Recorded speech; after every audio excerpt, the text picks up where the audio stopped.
Imagine.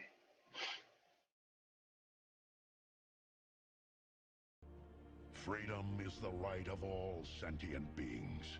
At the bottom of the ocean, I'm at the bottom of the sea. I'll stay down, down. I'm just stuck here in a dream. At the bottom of the ocean, I'm at the bottom of the sea. I'll stay down, down. I'm just stuck here in a dream.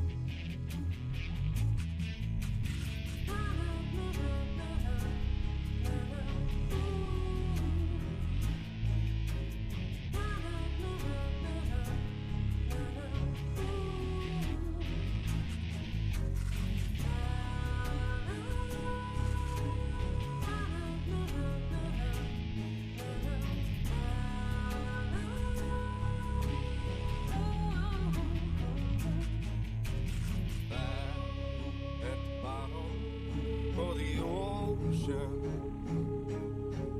I'm at the bottom of the sea. I'll stay down, down. I'm just stuck here in a dream.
There are many simple things in the world. Shovels. They are all different. Gardening shovel.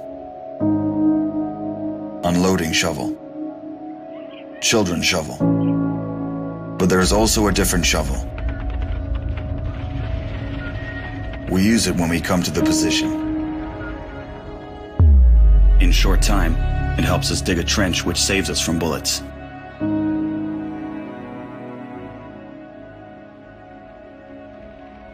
If a tank will pass over the trench, there is a high probability that it will not cause any harm to the soldier. We dig in the ground, deeper, and then connect the trenches with our friends to the left. In just a few hours, trenches are all connected.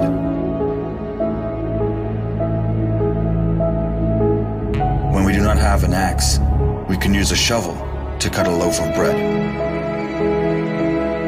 A soldier uses a shovel as a paddle, crossing the wide river under enemy fire.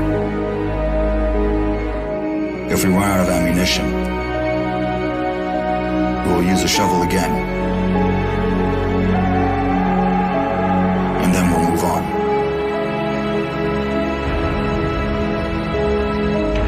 And when we get the order to stop, we'll take a shovel again and build around us an impregnable fortress. This fortress is defended by the Army of Ukraine, our army.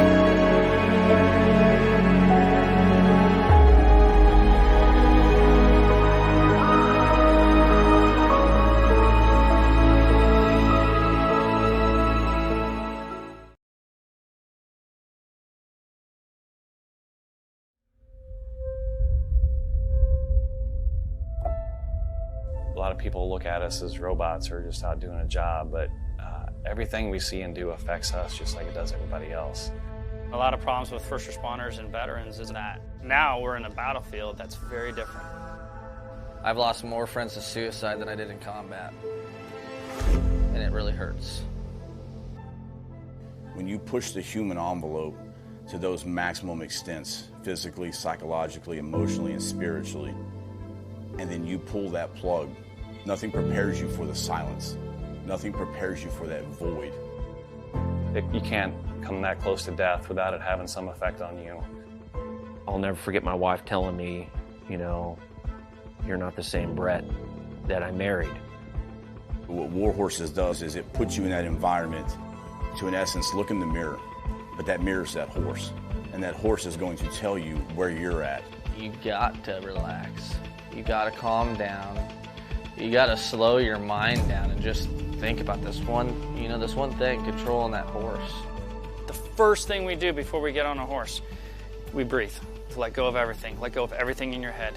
If I don't let go of everything, I cannot be present with the horse. It's magic. I just started crying. It was the first time in my life that I literally let everything go. Compassion, generosity, love, all of these things trickle back into what it is to be a human being. It's completely changed me. All the confidence I had lost, it started coming back working with these horses. They've given me my life back.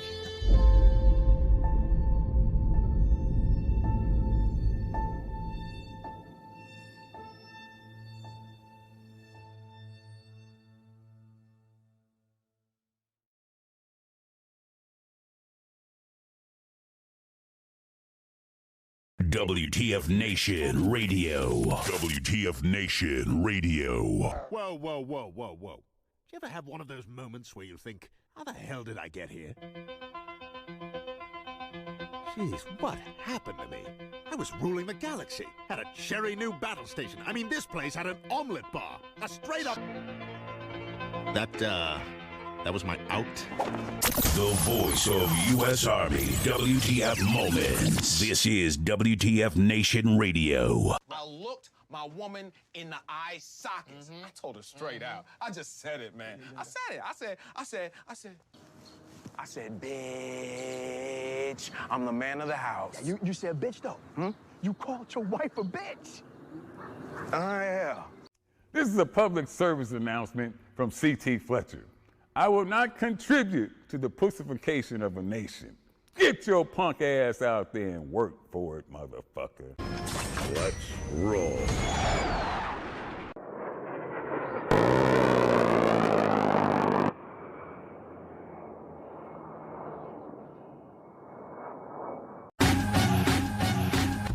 For the Functional Veteran Center of Excellence this 10 October 2022 in the year of St. Javelin, broadcasting deep within the mountain compound, or maybe in the basement of the Pentagon, who knows?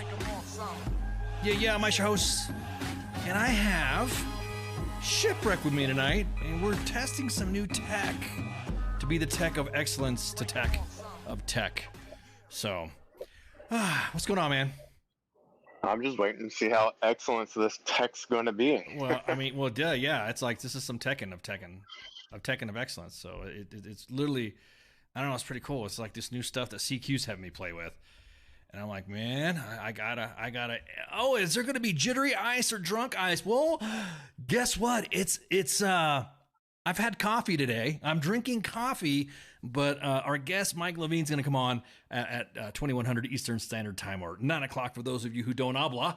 And I figure, you know what? What better than two retired sergeant majors buzzed, just shit talking and all that stuff. So my coffee tonight has Bailey's in it, because you can't go wrong when you're getting some Bailey's, man. You know what I'm saying? So yeah. Anyways, $5 says the phone still don't work. Oh no. Oh, $5. You want to man? So you want to bet some $5 there, Pip? Yeah, we'll see. It's not. We're not using the phone. Okay, and tonight, due to the fact that we have guests, we're using a different system, and since we have a guest, then I feel like you can't really have that interaction with a guest if we have people calling in and saying and all that. So it worked on Costco, yeah, because he was using. Oh man, see, it worked on fine, fuck it. Should we test out the Skype on there? As a matter of fact, we had a caller that was like for real freaking, just totally freaking. Hey Heather, if you look at what we're talking about in the post, the header of on all of our social media accounts, you'll see the fact that we are going to be talking about that when the guest comes on. She's talking about AUSA, bruh. Law Hammerson.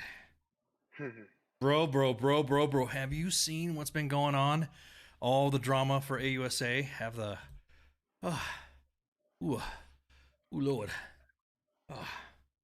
Not only does you don't read, yo, what's up, Josiah? Not only do you don't read, not only does coffee make you Lord, coffee with Bailey's really, and then now all the stress and drama. Okay, so that one caller, we had a caller from an area code 714 that called last time, and it was down and determined to talk to us, and we were like, man, okay, let's see if this works. And it didn't work.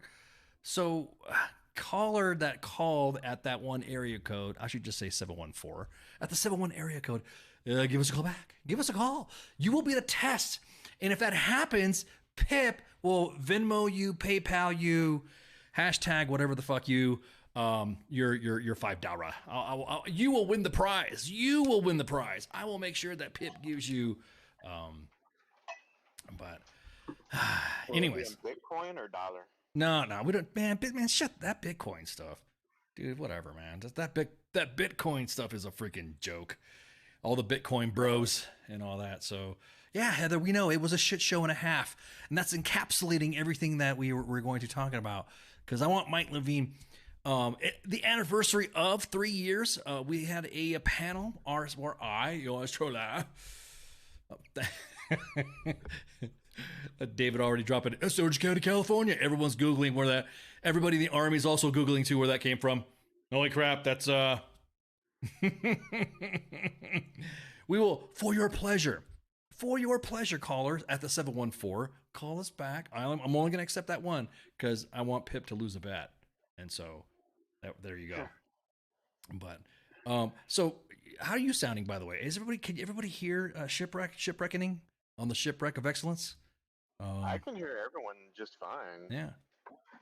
So. Yeah. Is Cutter going to come in there with the fake numbers? I don't think so, man. I don't think so. Anyways. So yes, 3-year anniversary of myself, revealing myself to the public. I know how Media, the Military Times, Task and Purpose, they wrote it like I exposed myself. Revealed at AUSA. Retired Army Sergeant Major revealed himself at AUSA like I walked out with a trend core and went, bam! Oh, look at this! Oh, you can't handle this.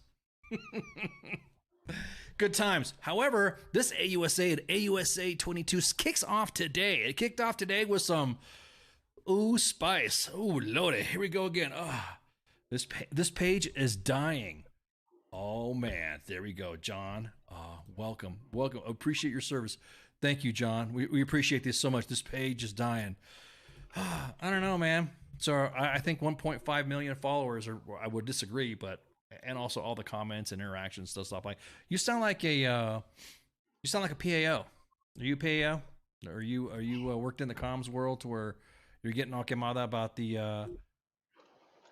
about what's going on? Oh, see now Branko's talking about the levels being soft. This page is dying. This page. Did you get dropped a dime about that SFAB cab? SFAB cab is what we're calling them now.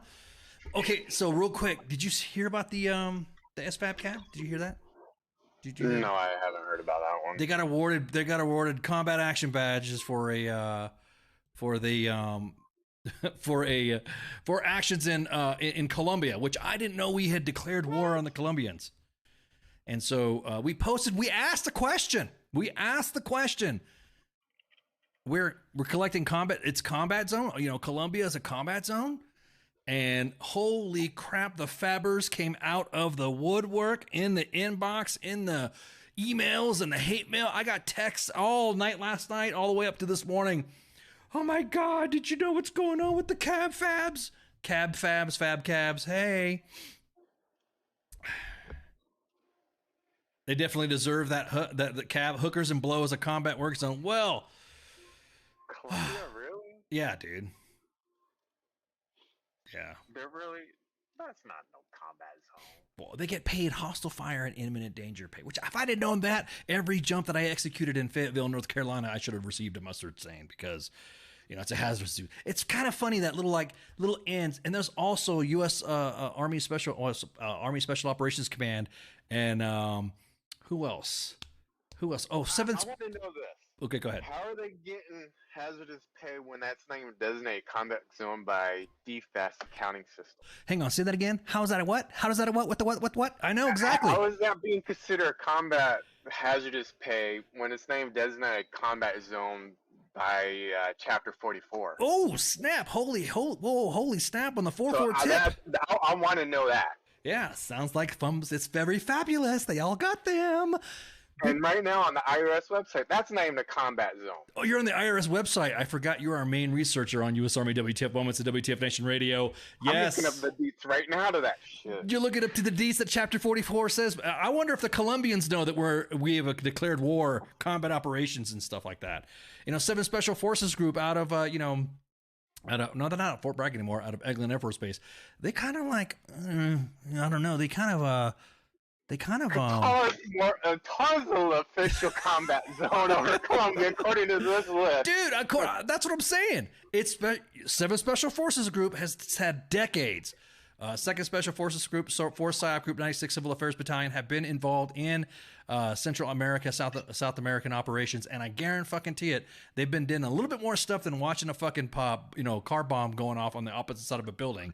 And I'm telling you, so why hasn't, I'm just saying it's a good debate. Why hasn't those organizations not given combat infantrymen's badges or combat action badges or combat medic badges for actions on, I don't know, the Hooker Boulevard, OBJ has a whole different meaning now, doesn't it? Oh, boy. Well, that side of the military is totally different. What they do is special. No, it's an authority, dude. No, bro, I had guys and gals going after me saying that we're posting haters and we're hating and we're doing hating and all we're doing is because you don't have any. Man, we had guys in our inbox calling us.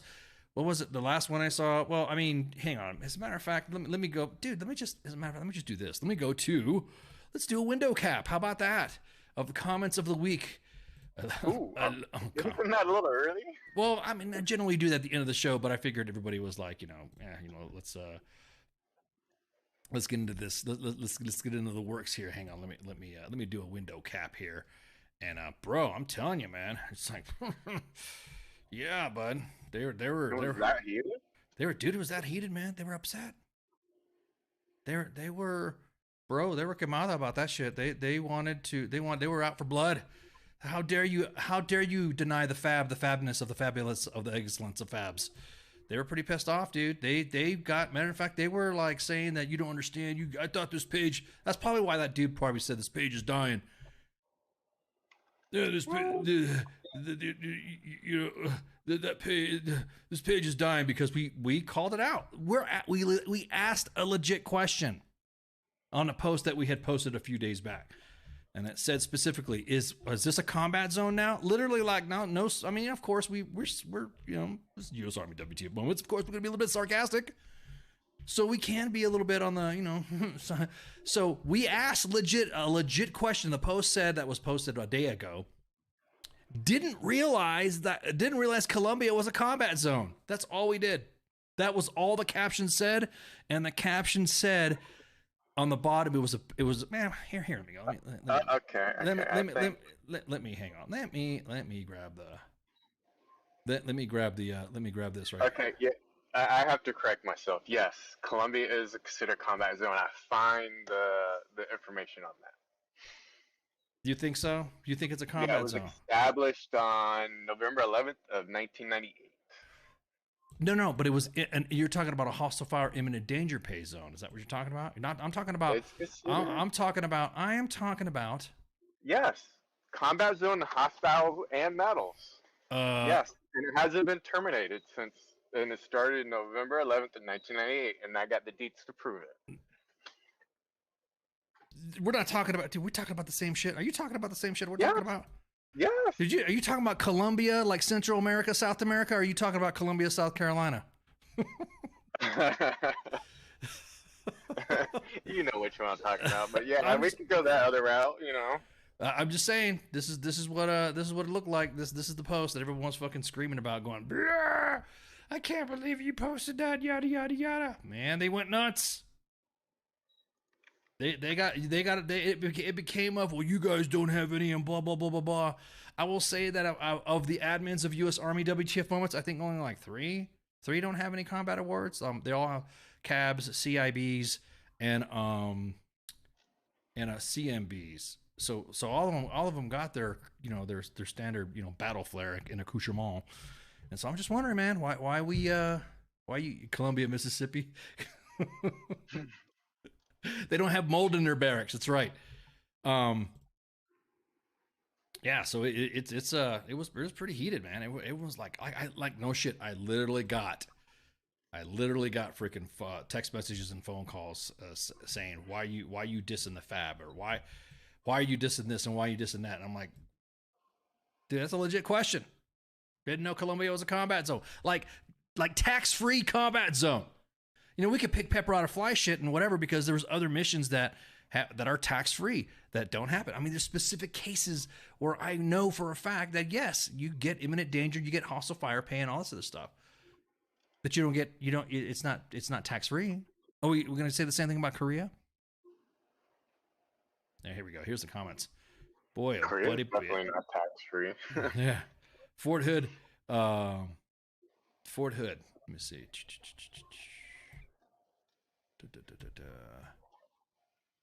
Yeah, exactly. You get one from Fort Hood.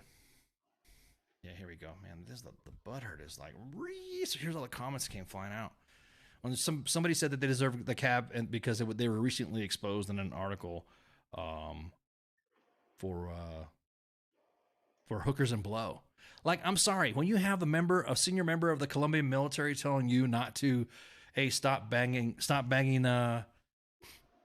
hookers and ease up on the drugs. I mean, we know. I mean, then the next thing, man, people got real protective. I had not seen that much I mean, you would have thought these guys were freaking like, I don't know, shit, elite. Fuck the S5, don't care. I don't. I'm just saying, you're gonna get upset for. It's a legit question that we asked. Nothing wrong with asking that question. Stay the fuck off of Rancier, S-Fab. They're fabulous. It's time to get them cabs. S-cabs. Oh, man. Yeah. I even got engaged in the we got engaged in the inbox too. You don't know what's going on. It's because you guys are protecting yourselves. It's because you didn't get yours, and everyone's looking at their chest. Well, me, I'm looking at a shadow box. I'm looking at my, yeah, everyone's got those combat awards, and literally, it's like it became a thing to where the cab, when it was first introduced, it was a meant to engage the enemy and all that. And yeah, got it. And then the next thing you know, freaking, we had it goes go out of control. Like if you saw an ID explode from, I don't know, a click away or something like that, then you got a cab. Same thing with infantrymen. I'm gonna say the same thing with infantry as well. A lot of that's overrated. Well, I mean, then it became more stringent, is what I'm saying. Those awards became more stringent because if you just showed up to an to a zone, sometimes you just get those combat badges, and unless you were, I don't know, you would think you were engaging.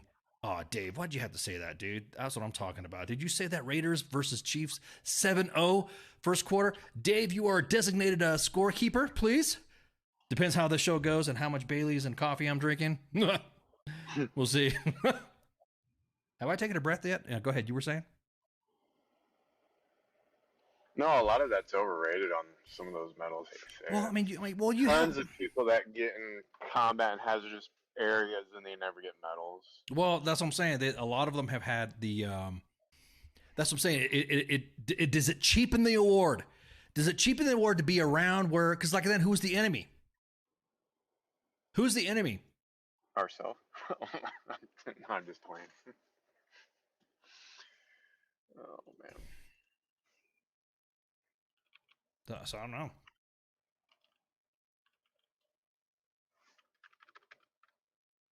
I got an AM once. Again, the award should not be cheapened. A combat infantryman's badge, a cab, the CMB, those duties that I mean, if you're engaging in a firefight and you've got, or you've been hit by an IED, I'm trying to connect the tissue here. That if you observe a crime or it's like it could. What if it was a criminal? What if it was just some dude just shooting up somebody? And of course, there were some comments in there that said we send families down to Colombia. Like we send families, we PCS families to Colombia. So kids, dogs, cats, birds, whatever, wives, husbands, they all go down there and are sitting there. Somebody tried to come across the net saying, well, see, there you go. They're in the security of an embassy. That's not how the embassy works. An embassy, if you get assigned to an embassy, you're on the economy. You're not living in some compound. You are on the economy. Everybody there. So you live local. Well, yeah, exactly. You live as a local. So, okay, so then what if I'm a soldier assigned to an embassy and I'm just doing my normal stuff, business suit and all, driving back and forth to work and yada, yada, and then some dude tries to rob me and then shoots me? Do I get a Purple Heart? Do I get a cab at that point? Am I engaging the enemy? Or so that's what some of the delineation, I should say, of how awards are written. Because you want to talk about delineation. When Mike comes on, we're going to talk about some delineation and some bullshit. Probably we might get heated back and forth because I told him to drink, and he said, "Hey, you gonna drink?" I was like, "I don't know, man." It really all depends on who writes up the bullets on it. Well, I mean, that's how awards are done, though. Well, it depends on who writes it up, but that's what I'm saying. And that's the thing, is that those awards that happen, we got a comment and we got it in the inbox that it took about a year to get this done. Well, fuck, it took about a year. Then why? So who was the one that signed it off at the awards branch at DA? If they're taking a fucking year, it should have been fucking obvious, because there have been other events. I'm telling you right now, there have been other events under different deployment authorities where soldiers have been injured. I'm talking about ARSOF. They have been injured and have been engaging FARC forces, which I thought we were cool with FARC now. They're no longer a terrorist organization, right? Isn't that what they said? Wasn't that some of the news? Didn't they say that? Yeah. The people at the building at Hassan Shut Up should be awarded cabs. That's right. You know why? Because he was part of Al-Qaeda. He was a designated enemy on our shores. Purple Heart and everything.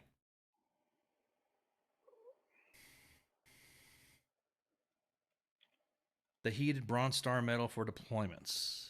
Yeah, that's what I'm saying. Again, I go back to the award. It's like when I think the Bronze Star or a combat infantryman's badge, they didn't have cabs back in the day. And I picture Normandy. That's what you know what I mean? I'm picturing that shit. I'm picturing Norman, I'm firefights. I'm picturing engagements and all that. Not, you know, you're sitting there smoking a cigarette, hanging out with, you know, whoever and your buddies, and you're shooting the shit with the turret, and all of a sudden you hear an explosion. Oh shit! And the next thing you know, blanket cabs or blanket combat infantry.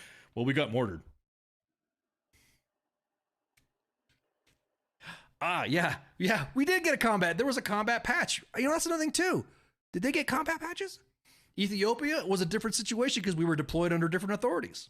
And, you know, we were against a designated enemy. Get out of there and stop talking about classified shit. We don't do that. We don't do that at all. So, yeah, dude. Okay, so look.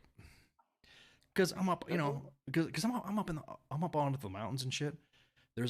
I've adopted an animal. Well, it's not really adopted. It just adopted me. An owl, a very large owl, and he likes to shoot in the shit and all that. He comes by, does his boo, and I see him. You know, he's trying to get the squirrel family that's around my house. And man, he's a big one.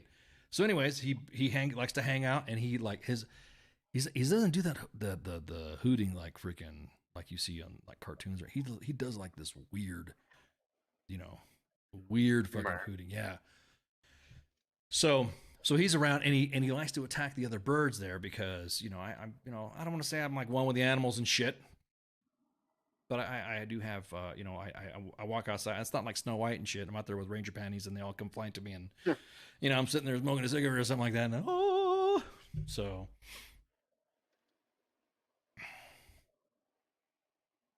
But yeah, dude, it's just. What was I saying? Oh yeah, so anyways, that big one, he just hooted just now, so that's why I'm like playing with my mics, because he went woo woo woo. I'm like, dude, shut up, man. Woo woo. That's what it sounds like. It doesn't sound like an owl hooting. It sounds like somebody going outside my window going woo woo woo woo. I'm thinking there's a party outside, so I put my flip flops on there and I'm running out there going, what's going on?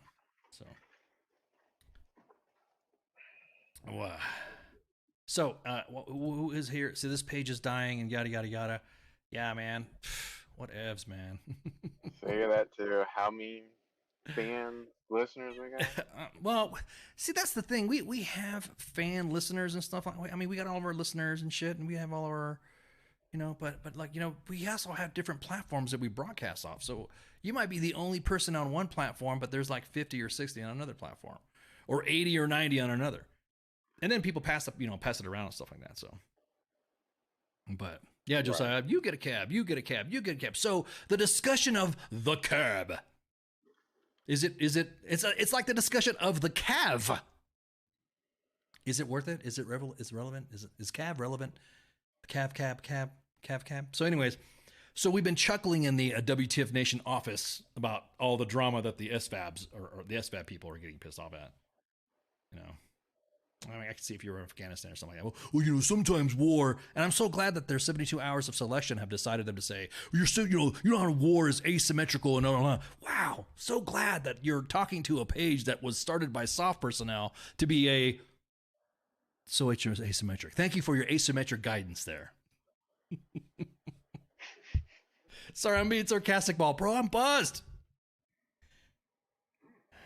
Best way to be. Sometimes they don't exactly. See, sometimes they don't even have a selection. Hey, bro, I heard you've been getting some trouble. Let's move you out of this. Let's move you out of your unit because you're all fucked up and not want to be put on WTF moments or get dimes dropped or some shit because you, I don't know, probably had a formation in the fucking airport, but other shit happened. So now we're gonna move you to the fab to get you out of trouble. Know what I'm saying? Oh man, John, but you deserved your cab. You were in the Fallujah. You were in Fallujah, man. That was different, man. See, that's what I'm saying. You gonna get a cab for Fallujah, or what's, you know what I mean? What weight do we look at for the cab? What's the criterion for the cab on that aspect? See, it's hard to fucking, you know what I'm saying? It's a. I'm not saying they don't deserve it.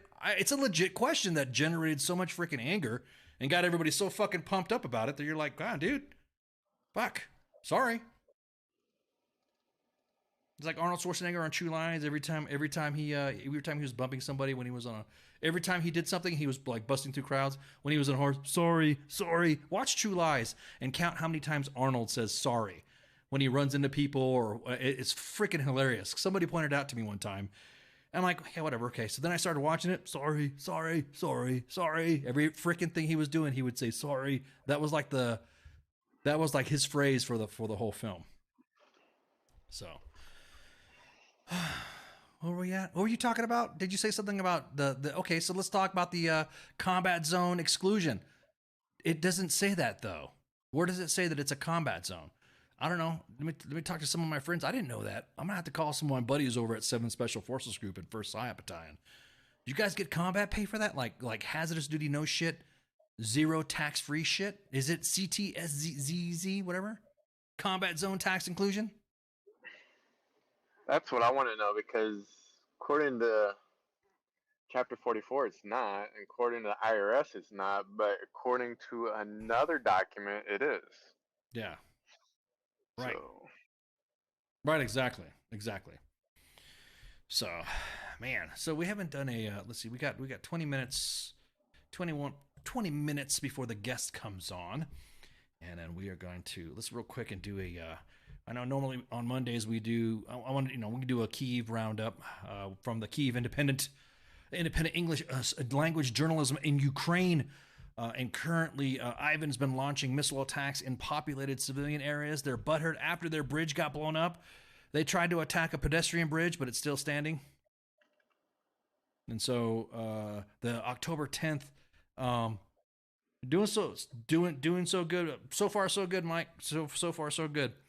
I forgot you're not even doing a show tomorrow. We're about ready to have our guest come on. So right now we're doing it the mode with the Ninja. We're using the Ninja app. The Ninjas. We're doing the Ninja thing for Shipwreck to come on. We're not doing anything. We offered that one guy with the 714 area code to give us a call if he could, so we could test the Skypeage and see how that works. So, how do I sound, Mike? What do I sound? You sound normal. Sound great. I sound normal? Far from it. Ooh, doggy. So, today, Russia freaking attacked the civilian areas. You know, everyone's all like freaking sin sexy, gracias. They attacked civilian areas. They launched several strikes, and they freaking, just by watching some of the footage, if you guys look at the footage of the attack into Kyiv, you'll see that they have that there's some casualties. There's no doubt about that. We'll just go about 3 hours back. So we normally do a 6-hour pull, but we'll just we'll do a couple hours back. Forbes estimates that the Russian October 10 missile strikes cost between $400 to $700 million. Russia launched 84 cruise missiles and 24 drones all across Ukraine, actually, not just one specific area. While each type of missile is launched, where it's launched is completely unknown. It was reported that there's several types of missile that it's listed were used in the attacks, and then of course the costs were calculated based on the assumption that most of the missiles launched were expensive and accurate. So everyone's talking about, that wasn't on purpose. That's just they did it that way. There's no way they did it on purpose. Well, they did do it on purpose. So these missiles are very accurate, actually. So it's like it's really kind of hard to not mess with these things. They're just as accurate as our, I guess you would say, Tomahawk missiles or something like that. I mean, that's the closest one we can probably give a good estimation of on that. John said you've been banned from Facebook. First time? Shit. Be the person. Hey, John, be the person that people lock their accounts for, brother. Trust me. But anyways, let's see. Let me see what else. What other accounts we got on here? For the first time in 7 months, thousands of Kyiv residents sought shelter in underground metro stations by staying safe during the Russian bombardment. Russia struck Kyiv and other Ukrainian cities on 10 October when the largest coordinated missile attack since the beginning of the full-scale invasion. So this is the first time that the Russian missiles struck into the capital center. Russia's missile attacks, blah, blah, blah, blah, blah. I'm reading more stuff like here. So follow again at the Kyiv Independent, at Kyiv Independent on Twitter. Then also they have the KyievIndependent.com where you can get all those details. And that's what I always bounce off my information too with Natalia Antonova. Still waiting for her to come back on. So, but anywho, let's see what else is going on in the news. This is kind of like, I don't want to shoot my wad early. Can I say that? Is that PC to say? I don't want to do my money shot. That's a lot of leaders say this too. I don't want that's a money shot, knowing that's a fucking porn reference. I don't want to blow the load. I don't want to prematurely pew pew on the news here about AUSA. I don't, because there's some stuff that the chief of the army, secretary of the army, and the chief of staff of the army said that was wow. Also, we're going to discuss a very high profile army senior leader, and I'm just like, man, this is going to be a heated show. Me and Mike go back a few years. I would say, yeah, but I don't know, shit. Fuck, we do go back a long time. He and I can go back and forth on a good debate, and then we can, drink beer later. So, but this time we're going to be he's going to be drinking his, beverage of choice. He was a PAO, so it's probably fruity. And then I would be drinking my coffee and Bailey's, but boy, man, this stuff has got me heated. It has to do with women in the military. Has to do with the current culture of individuals saying something is woke when it's not woke. Attacks of trolls on the internets, on the interwebs. It's going to be good. It's going to be good. Yeah, it's going to be real good. Can't wait. No callers then, of course, obviously, when we're doing this, because what we're trying to do is just keep my own repertoire going. But anyhow, yeah, there's going to be a lot of good stuff coming out in the future too. So I'm like, man, I'm kind of pumped. This is cool. What else? What was it's always fun getting new stuff out. Yeah, dude, I love it. This is like this is the tech that CQ's been using that I've been begrudgingly. I just like basically I've been flying around a jet with propellers while everyone's been flying around jets and stuff. And so now I finally got the turbines installed, and we'll see how that goes. Real quick, a highway dedicated to honor Vanessa Guillen's memory in South Houston. It's been we shared that 9 hours ago. It's a dedication ceremony. Of course, this does have a lot to do with that. Also going to be discussing the mold drama. Also, check this out real quick before Mike jumps on. I'm probably gonna get him to fucking come in here in a minute. Mike, if you're hearing right around, you can use that, and then I'll see it pop up, and then you can just listen in. The Biden's marijuana. Paul, did you hear about that? He's gonna pardon the weed. Yeah, but military doesn't get it. That's right. It's not going to apply to the military, which is kind of messed up because I thought that would be, I don't know.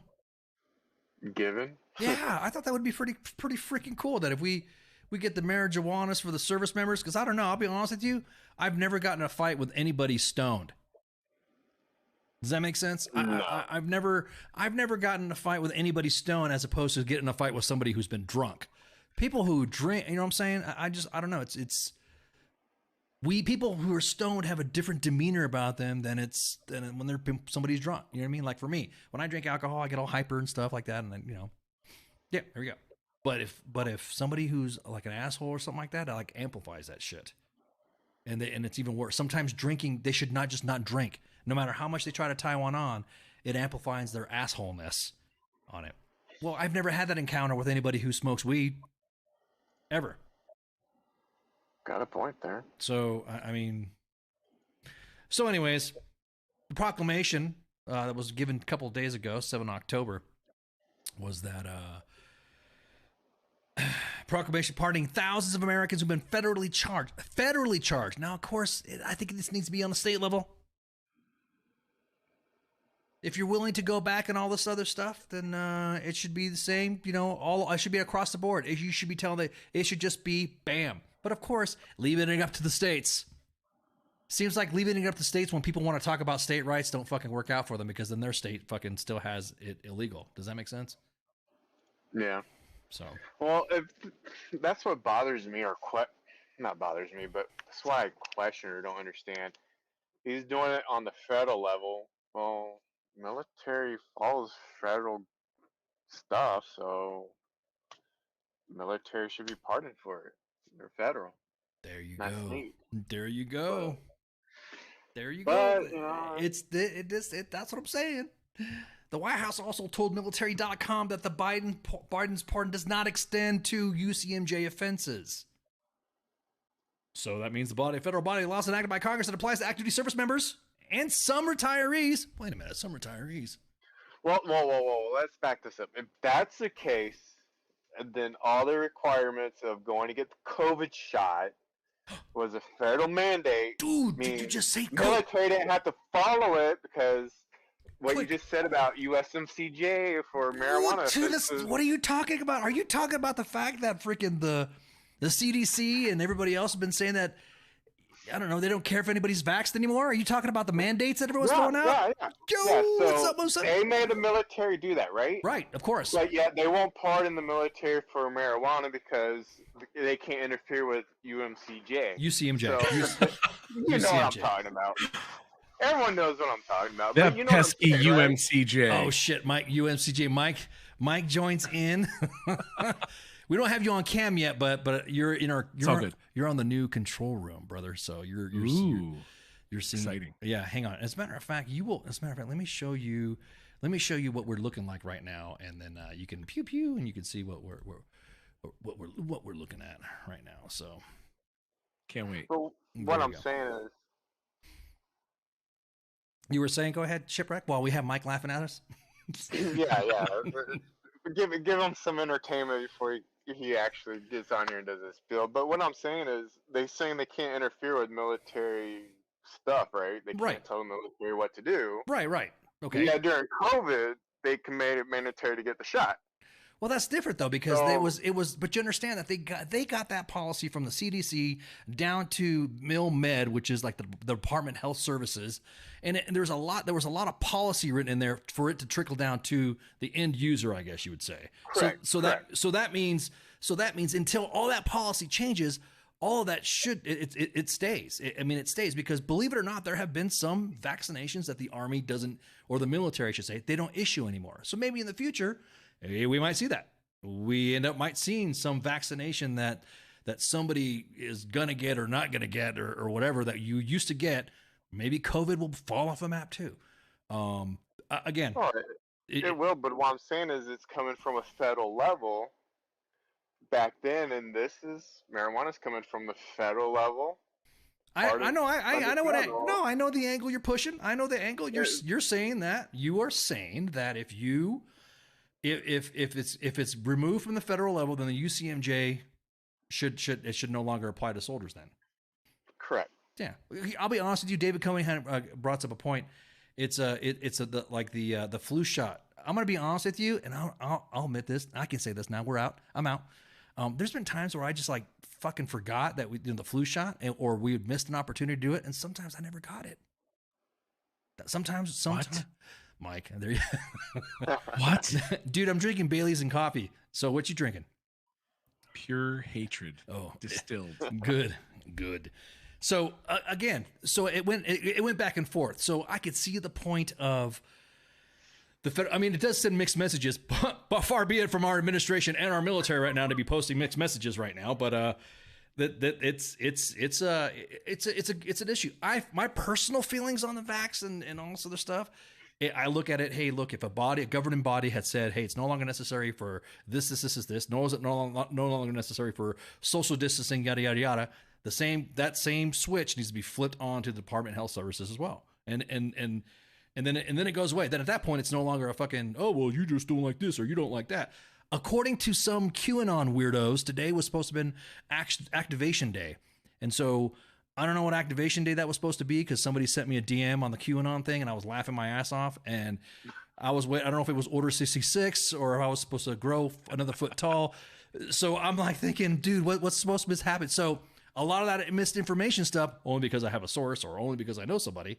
Sometimes, like I said, the only people we have to look at, and of course our policymakers, that's who we have to look at. So, old dude freaking, well, I didn't, whatever, but, but I'm waiting for that day. I'm waiting for execute Order 66. And then, because, some soldiers are vaccinated and we all, things start happening at the Jedi Temple. Who knows? But dude, this BS with the messaging, which brings you the same question, Shipwreck. Okay, so if you're saying that about the mandate for that, then you're trying to, or I'd say you're drawing a parallel to vaccinations as well, right? Is that what you're saying? Yeah. It came from a federal level. That's where it started. And pardons coming on a federal level, so it should still apply to military. Heath, you're a day late and a dollar short. August 29th was supposed to be in the activation of Skynet, so we're still waiting for that and Jerry Falwell to fall out of the sky or some shit. But other than that, I mean, hey, we're gonna take a break right quick so we can. Mike's been sitting in my control room watching us laughing and all that, and then we will be bringing him on here, and we'll having a blast. I can't wait. This is new tech is fun. So, anyways. So everyone, grab your glasses, refill, go hit the head, go get. I think my coffee's good because I'm already my second coffee and Bailey, so I'm like, woof, I gotta slow down. So, anyways, so I'll be right back. Everyone, take a break, smoke a V, take a leap. See ya. What is this Facebook Live? I've never heard of this shit. WTF Nation Radio. WTF Nation Radio. Take it from me, Ice. You can't just float around space not caring about stuff forever. The voice of U.S. Army. WTF Moments. This is WTF Nation Radio. Shit in the bag, Pogue.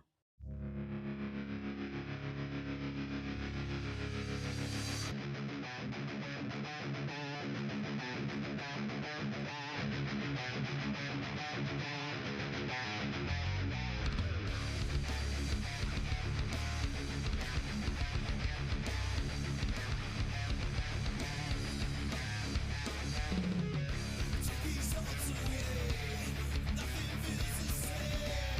Let it all be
Is it so bad?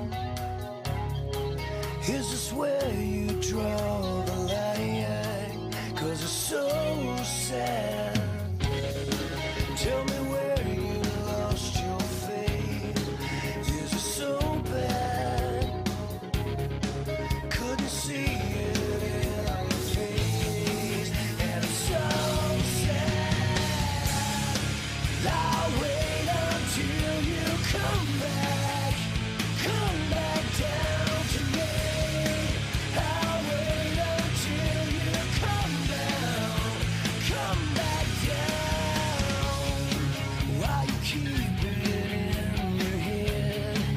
Is it so bad?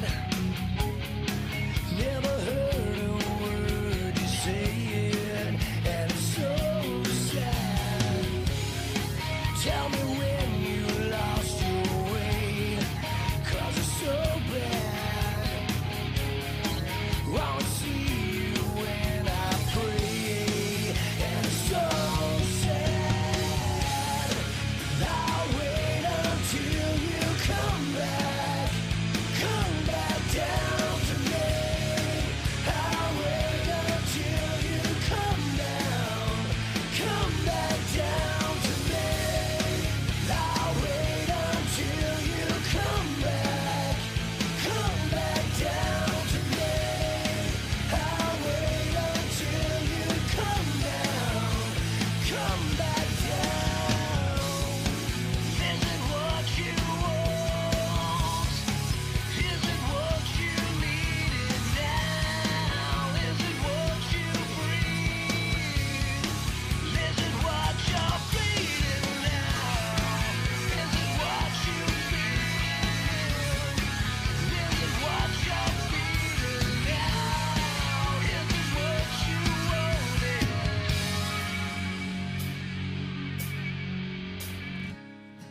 I'll wait until you come back. Come back down to me. I'll wait until you come down. Come back down to me. I'll wait until you come back. Come back down to me. I'll wait until you come down. Come back down. Hello, hello, you. Will you come back down to me? Hello, hello. I am here determined to stop this future atrocity. This station is now the ultimate power in the universe. I suggest we use it. The voice of U.S. Army, WTF Moments. This is WTF Nation Radio. I find your lack of faith disturbing. Everything stated on WTF Nation Radio is to be considered the opinion of the person that stated it, and not an official representation of WTF Nation Radio or U.S. Army WTF Moments. Price does not include tax, title, or license. Some assembly required. Each item sold separately. Batteries not included. Objects in mirror are closer than they appear. If conditions persist, contact a physician. Individual results may vary. Keep out of the reach of children. Avoid prolonged exposure to direct sunlight. Keep in a cool, dark place. And Please enjoy the show. Shots. And we're back. Man. Woo, I had to go refill. And the Raiders got a touchdown. That's what I'm talking about. Joining me tonight from Mike. I just blew the intro. Joining me tonight is Mike Lavigne. Is that you were about to say like my left and your right, Yeah. your right, my left. There was some kind of sergeant major shit that was There was going to be some sergeant majoring. Yeah, there was, but oh man. Oh shit. Where were we at? Oh yeah, we were drinking and talking about weapons and stuff like that. So welcome back to WTF Nation Radio, Mike. How you doing, man? I'm good, bro. I'm good. How are you tonight? I'm actually pretty fired up. I was stumbling through the first half of the show and not realizing that, dude. I'll admit it. I know this is not from your broadcasting tutelage you gave to me, but you're not supposed to be feeling minutia with the first half. No, I had to, bro. I was just stumbling along and just saying, dude, let's move this along so that way Mike could show up and we could start the drama. You know what I mean? So start the drama. So tell us real quick about yourself. I know there's some individuals that are new to our broadcast, so tell us a bit about yourself. So I like long walks on the beach, cozy fireplaces. Oh. No, so I retired from the Army end of last year. I was after a very, very disastrous time as a young infantry soldier, reclassified to be an Army broadcaster, and spent the next 23 years or so hanging around this big welfare program we call the U.S. Army. Uh, called it a day at the end of last year, and have been kicking around the private sector and just enjoying life. Being it's an incredible feeling. With it all said and done, with the career in the rearview mirror, and then being able to turn around and look at the institution sort of from the outside, and it's kind of weird. It's a little disconcerting, because it's like you see things that you might not have seen when you were inside. It's kind of like you move out of a house, and then you come back a year later or 2 years later, and you look at it, and it's like, oh, I never noticed that. Oh, I can see that now. So there's a bunch of shit that sort of jumps out to me in the aftermath. But yeah, so Well, I mean, I think only because it's kind of hard. I mean, to describe yourself to your friend, because I've known you for forever as well, and you and I at one time had the record for the most senior ranking master sergeants before we got selected, and it was literally. I heard a lot of reasons why for both of us. Yeah, exactly. Something about not towing some line or some shit or some bullshit like that. The whole. Come on, Master Sergeant, tell me how you really feel. Yeah, exactly. Okay. Exactly. Well, and then deciding when to be a first sergeant or not be a first sergeant. So yeah, I feel you, man. It's one of those. And I remember your reaction when you were part of the facilitation with Megan Yantos in 2019 when I went public, which this is the week of the anniversary that we did this. That was crazy, man, because it was like, this dude, come on. Everybody said that. It was cool because, it's one thing, because, for anyone that doesn't know, I have a long history with U.S. Army WTF moments. And it goes back to the hoary old days of 2015, early 2016, when I was the public affairs NCOIC for the 1st Infantry Division, the Mighty Big Red One, Fort Riley, Kansas. Yes. And I don't know if it was something in the water. I don't know what was going on, but like, I could not catch like a straight 3 days without one of our brigades or our division being, featured prominently in some way, shape, manner, or form. Right. And it was just starting to piss me off because, at the time, and I'm sure it's to a certain extent still true today, but at the time, senior leaders were like petrified of showing up in WTF moments. And if you think senior leaders were petrified, imagine being a company commander or a first sergeant showing up. You were, you had a seriously tight pucker. So all of it, the result of all of that was a whole lot of, Sergeant Lavigne, fix this, get us off of WTF moments. I was like, I don't have that kind of juice, man. Nobody does. But, does anybody like talk to them? So there was a story that, some of you may remember. There was a, putting the air quotes up, there was a drug bust in, what the hell is the name of that little strip of town right outside of Fort Riley? It's not Junction City. No, it's not Manhattan. It's not Junction City. It's got a weird name. It sounds like the name of a strip mall. It'll come back to me. Okay. But it's got its own police department. And some Joe was having a loud ass apartment party, and cops went up to take care of the noise. And some soldier answered the door, and the way that I hear it, I haven't seen any police reports or anything, but basically the soldiers were screwing with the cops, and like when the cops said, hey, can we can we take a look inside? They were like, they put their hands up and said, don't shoot, Black Lives Matter. Yes, And yes. that pissed the cops off. They went in, and there was apparently a smoking, a lit joint in one joint. It was like 19 kids, all soldiers from the 1st Combat Aviation Brigade. Shout out to 1st Cav. All in this one apartment, one joint, and they arrested every single freaking one of them. Yes. And WTF Moments got their mug shots and made a freaking slide. Yes. That said, it was like busted or arrested with big red letters or something. I can't remember what it was. But I was like, you have got to be fucking kidding me. Like what? What? Because we knew it was going to get thrown out. They got arrested, but the charges weren't going to stick.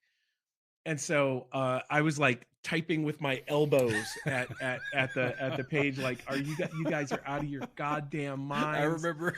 and I got a reply. You still haven't told me if this was you or if it was somebody else. I'm just gonna like blur my eyes and just pretend it was you. Okay. But I was like, why didn't you call and ask us about this?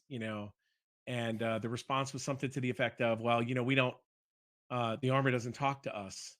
Yes. And I'm like, I'm on the line here. I'm right here. And so it was like, well, we don't ever get statements from the Army. I'm like, send me a freaking query and I will give you an on the record response. Yep. Absolutely. Yep. And they sent it, came with the page identity through Facebook Messenger. And I, without asking anyone, of course, because everyone would say no, I answered the query and I put my own name against it. And before there was an opportunity to like go on the record, with WTF Moments, I want to say Bureau. It's not Bureau. It was just a ridiculous name. It'll come to me probably right after we get off the air.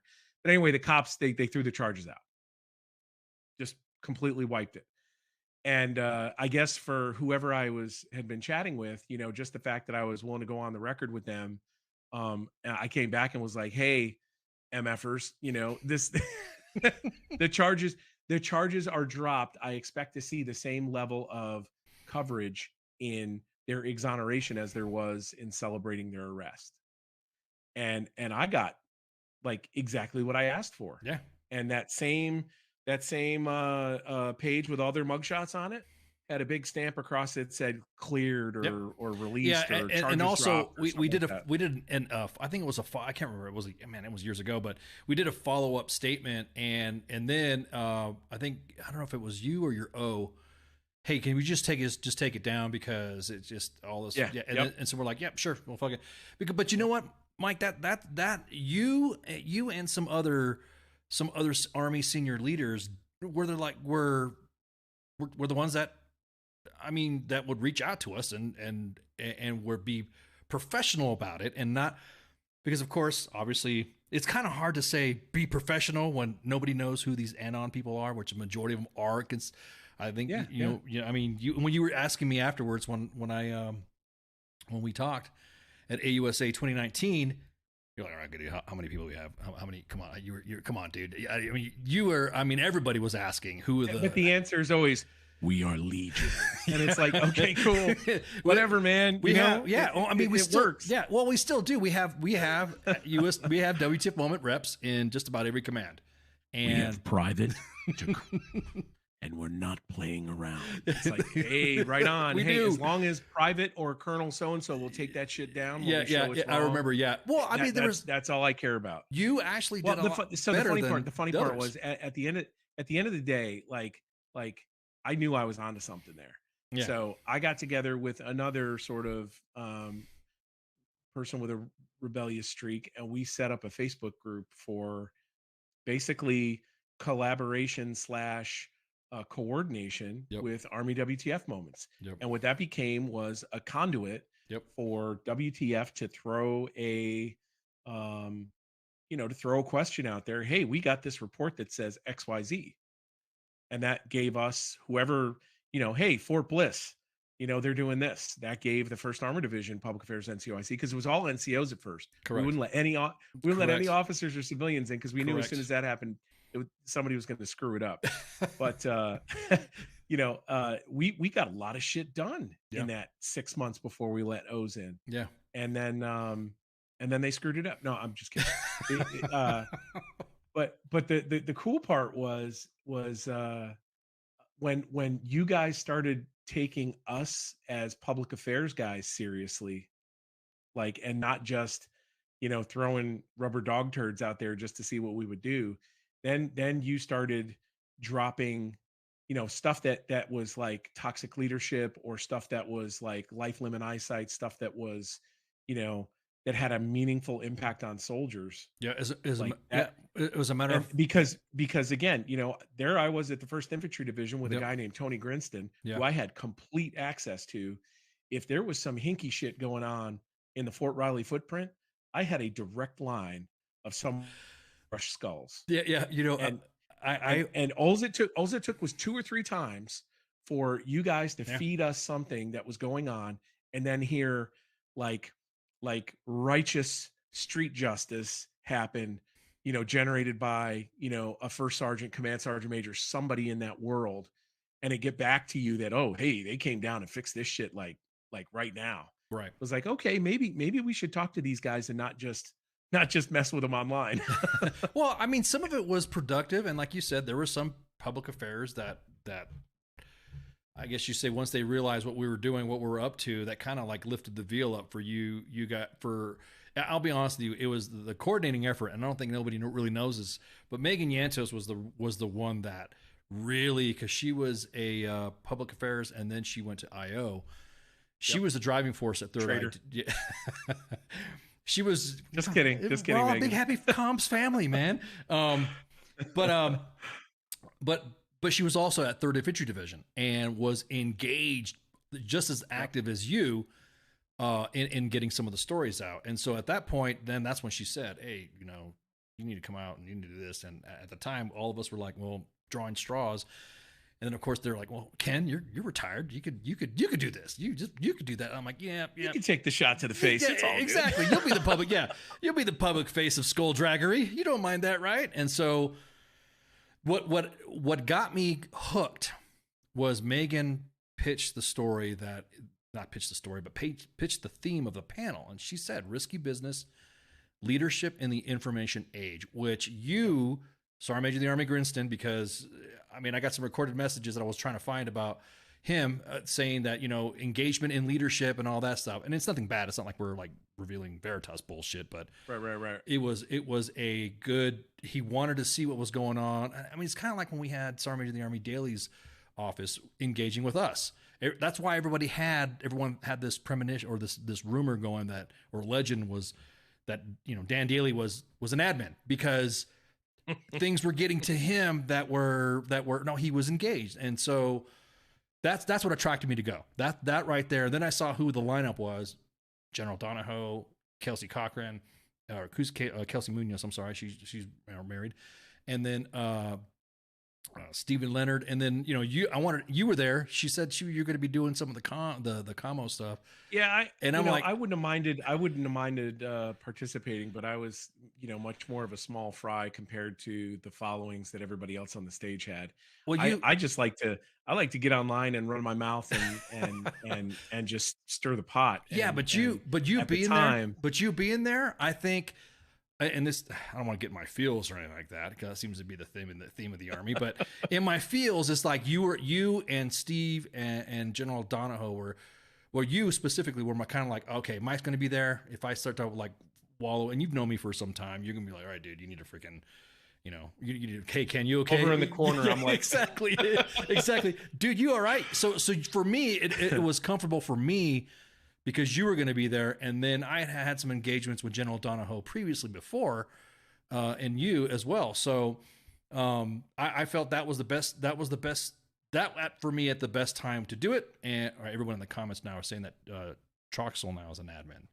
since it's not. Hey, Heath, he's not an admin. He doesn't have the time, man. That guy's got like 7 jobs. So exactly. you know, Um, he's working for everybody right now. He doesn't have time to be an admin. But that right there is what all the WTF moments admins and leadership said. You know what? This is a time for us in the open because you know what? You're meeting us halfway.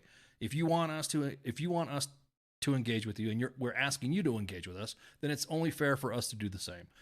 And so that moment right there. So from that point, from 2019 to now, is it still risky business with leadership in the information age? Oh, Jesus Christ.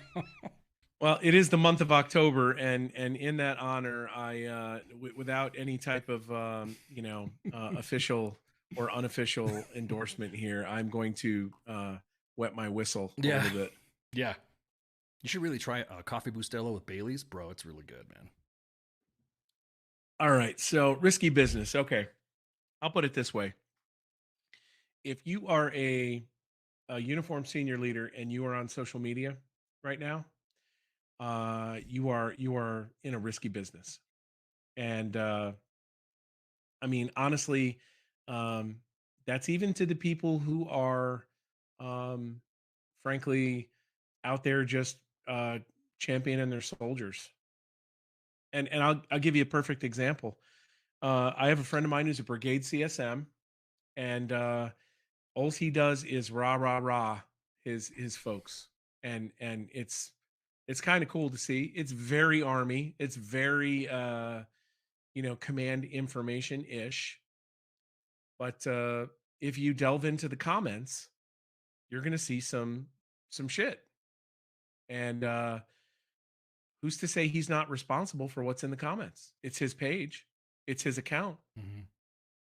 So, pardon me, as an outside viewer, who's to say that I can't, if I, for example, wanted to take that brigade CSM off the map, who's to say that I can't make a complaint about his social media to the Army Inspector General and cause him to be placed under investigation because it's an accusation against a senior leader, in which time he'll be flagged for favorable personnel action, frozen in place, potentially, depending on what's in the thread, suspended while the investigation is occurring. I mean, there's some heavy duty shit there that can happen. And I just think that, particularly some of the information that came out today at Department of the Army level from the Secretary and from the Chief of Staff of the Army. I mean, it would make me, if I was still in uniform, it would make me even more nervous about communicating, what I had for dinner or what I did this weekend on Twitter or on Facebook. For the simple fact that someone can find some type, and there's all this hook, the hook and loop here sticking to each other about, oh, it's partisan, oh, it's political bullshit. Any opinion you have about anything is fair game in the culture wars. And frankly, right now it's a shooting war. Where's my combat patch and my back pay combat pay? What's your SFAB cab? Where's your But seriously, it doesn't matter if you're someone who identifies as a conservative, and you back the blue and you're whatever the hell, or if you lean left and you support all the things on that side of the street, someone is going to look at your stuff, someone is going to feel a certain kind of way about that stuff, and by the standard and the precedent that the Army has set, you are open to investigation, suspension, removal. It's all the options are there, and it's to me it's terrifying. It's chilling because you take a guy like Pat Donahoe. I love that guy, really do. I enjoyed working with him. I enjoyed working for him. Watching him sort of from afar as he took command at Fort Benning. I live tweeted his change of command when it was live streamed and was just busting his balls the entire time. And the best part about it is he couldn't come back at me until like after the party. So the only way you can ever get a word in edgewise with that guy is wait till he's in a ceremony and then just start like tweeting. But anyway, you're such a Mike. I remember you that from back in the day, bro. The guy's got love in his heart for soldiers, right? He does. And so when this just waste of skin named Tucker Carlson said what he said in March of 21, he was among the first to stand up in defense of our women colleagues. And for anyone to find fault that he was a champion for women is just a crying ass shame. It is just a crying ass shame. The thing I wanted to do, and after the investigation was dropped, or the media posted the discussion. I don't know if you saw my tirade on Sergeant's Time. You saw my tirade on Twitter about it. It's now you're right. Now any leader who engages, and it was some of the stuff we've had in our own even our professional conversations too, that the standard that was applied for something, for instance, and I'll just right to it. It's the conversing with your soldiers on the web. If you look at some of the stuff that the comments were kind of like I don't want to say he's a cheesy general, but he's a general, so he's gonna say general things. He's probably gonna blow up my DMs right now for me saying that, but he's like, I'm not cheesy, but the thing is that it was something that you would expect a senior leader. Remember, now we just did this freaking panel 2019, risky business, leadership in the information space, yada yada. The soldiers want to hear that engagement. The soldiers feeling like there's a bad day or whatever. I bet you if you go to any other interaction with the senior leader officer, GO, colonel, hell, even battalion commander, you're probably going to see some of the same exchanges going on with their troops. So the standard that was meant, like you said, the TRADOC policy that was meant for, NCOs not screwing fucking privates and cadre members at OCS not messing with their freaking junior lieutenant, the new lieutenants. I mean, hey, listen, what's that behind me? I got that big ugly hat, right? Yeah, the most uncomfortable headgear in all of the United States Army. And I'll say that I lived under the parameters of TRADOC Regulation 350-6 for 24 months. All 24 lovely months of my time as a basic training drill sergeant at Fort Benning. And I would never have thought that a regulation that was designed to keep me professional with initial entry training soldiers and designed to keep captains and majors professional around initial entry training lieutenants would be applied to, for example, the public communication strategy for the commanding general of an Army Center of Excellence. Like, doesn't even compute. And then when you look at the public statements, I don't even want to say their name because I think they're just such trash and so dangerous. But there are some misinformation artists out there who have put some accusations out there in the space against this guy.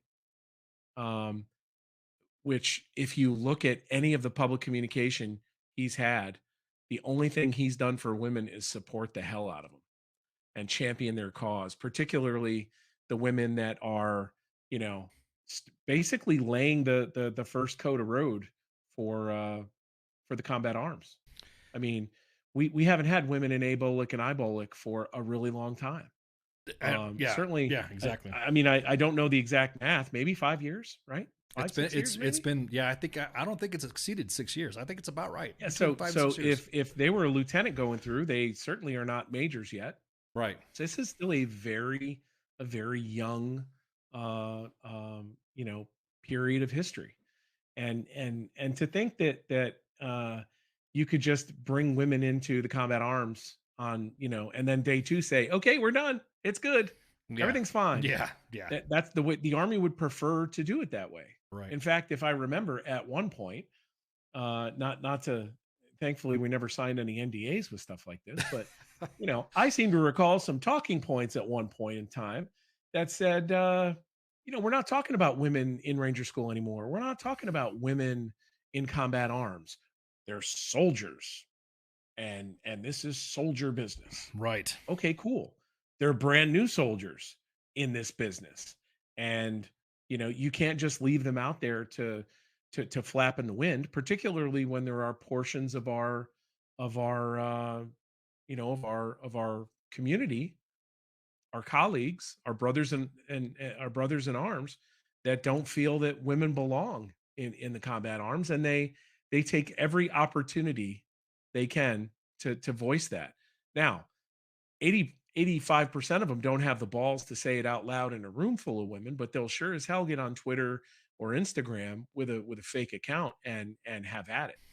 So anyway, I was just talking to somebody today about the same thing. An artillerist. I call them artillerists now because I like the ist. Yeah, Yes. artillerist. Very nice. It's like an artist. You know what I mean? And that's Sounds how better. I frame. It sounds like change the doctrine. Anyways, artillerist. It sounds like instead of calling artillerman or artillerywoman, you say artillerist. It's like an art. It's artistry and targeting. But the majority of the guys that are ragging on women online in combat arms aren't in combat arms. They're like fucking like admin guys or commo guys and I'm like, dude, you really don't have a leg to fucking stand on talking shit about women being in combat arms when you're not in fucking combat arms yourself. You know what I mean? But the online world hasn't cornered the market on hypocrisy. I mean, there's plenty of people out there. I disagree, bro. No, man. Talk a lot of shit. I disagree, man. I think right now, after today's release of the messaging that happened about not getting involved in political and apolitical, oh my god, and partisan, and I'm like, the Army released. We have centers of excellence. We have Officer PME that talks about culture. So you can't sit there and talk about we can't be involved in culture wars when our professional Army ethic discuss culture. Honestly, Ken, I think that we are certainly as an Army, the Army is obsessed with boiling things down to easily consumable and memorable talking points. Guys and gals like me in my line of work spend a lot of time, quite frankly, polishing turds, small, fragments of sentences that we think with enough proper delivery and the appropriate amount of buzzwords will just be the magic bullet that will make any reporter write exactly what we want them to write. And I have the sneaking suspicion that someone spent a little bit of time on some talking points today, and in my professional opinion, they failed miserably. Agreed. They screwed the pooch, and by screwing said pooch, they put in my opinion, the Army senior leadership in a very kind of painted them into a corner a little bit. Agreed. I mean, it's got to be, to me, and again, this is just Mike talking, got nothing to do with current associations, past associations. This is just my opinion as an American citizen, that we kind of painted the Secretary of the Army into a corner today, and it's a tough corner to be in, being a woman as the Secretary of the Army and being in a position where you cannot with all of your chest give a full-throated defense of women in uniform. My wife said today that women haven't had this much shit thrown at them since 1919, right at the point where they were going to get the right to vote. I mean, you've got government agencies that are claiming control, sovereignty over a woman's body and her health decisions. You have an organization that will basically allow you to be dragged publicly and not come to your defense at all. What does that say? Yeah. And I want to transition into that, because as we were discussing this, in a small group on a group text tonight, A really amazing tweet just dropped into my lap, courtesy of @StaffSausage. And I would recommend anybody that's listening that's on Twitter to follow Staff Sausage. She has got some great insight. And this one tonight punched me right in the breadbasket. And I quote, "I'm in the most toxic relationship of my life. He tells me it will get better, and he will be better every time I try to leave. I believe him, and I stay for another 5, sometimes 6 years. Wash, rinse, repeat." Now, if that didn't, just kind of stab you a little bit, you got to go to the comments, right? So it's like, female major who I served with in Korea. It's been a long 20 years, and I'm ready to finally leave. Then another guy, "I'm a simple CSM trying to break the cycle of violence. Please stay off my grass."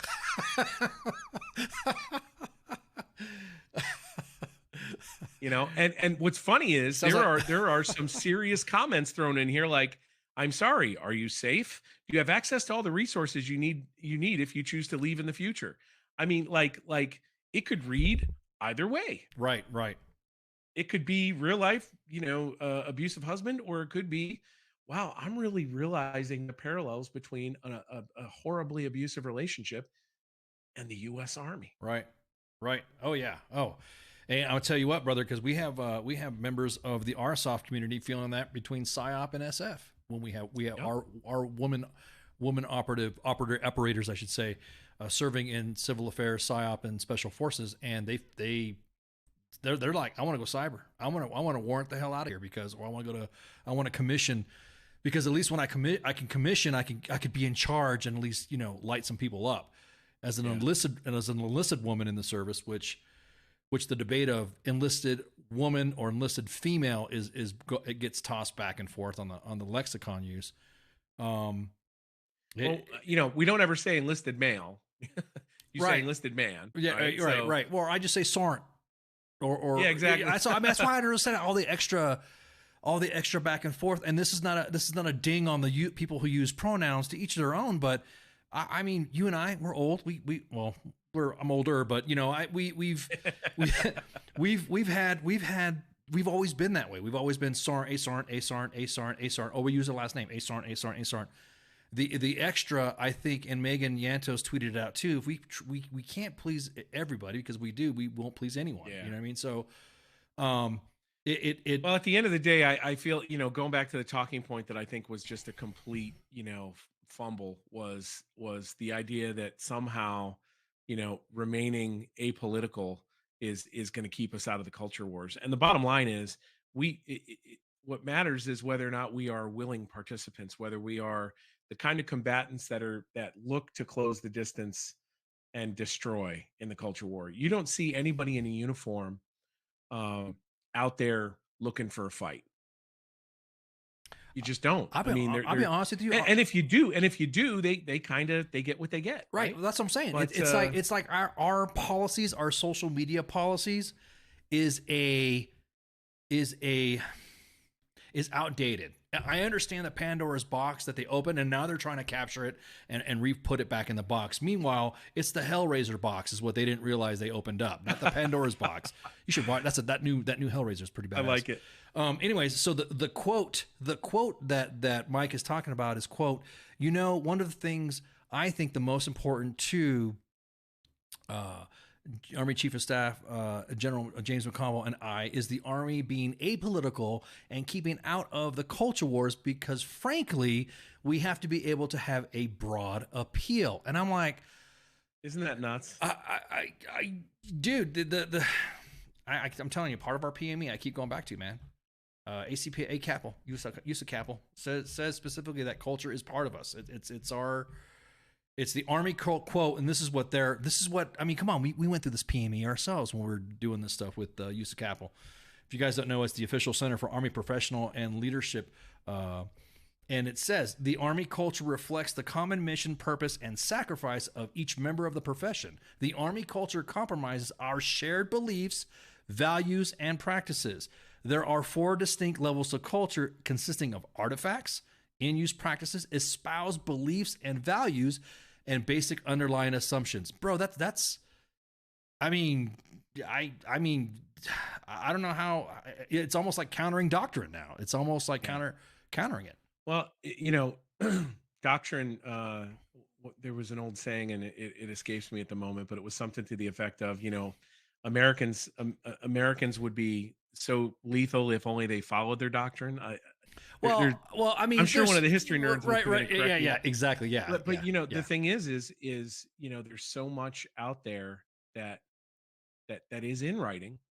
I think that the Army profession is a we are really toying with this profession when we make it very clear to the rank and file in the Army that their service isn't appreciated. Yeah. And when we let outsiders, particularly those outsiders who have not worn the cloth, come at us and just talk shit, spread blatant falsehoods about us. Well, we always notice that and use us really as sort of pawns for their own for their own purposes. Well, you remember what message does that send? Well, it's always funny because you see the majority of mill media outrage and the guys that are ranting in their pickup trucks that say that we all bleed green. We're in the military. We're all bleeding green.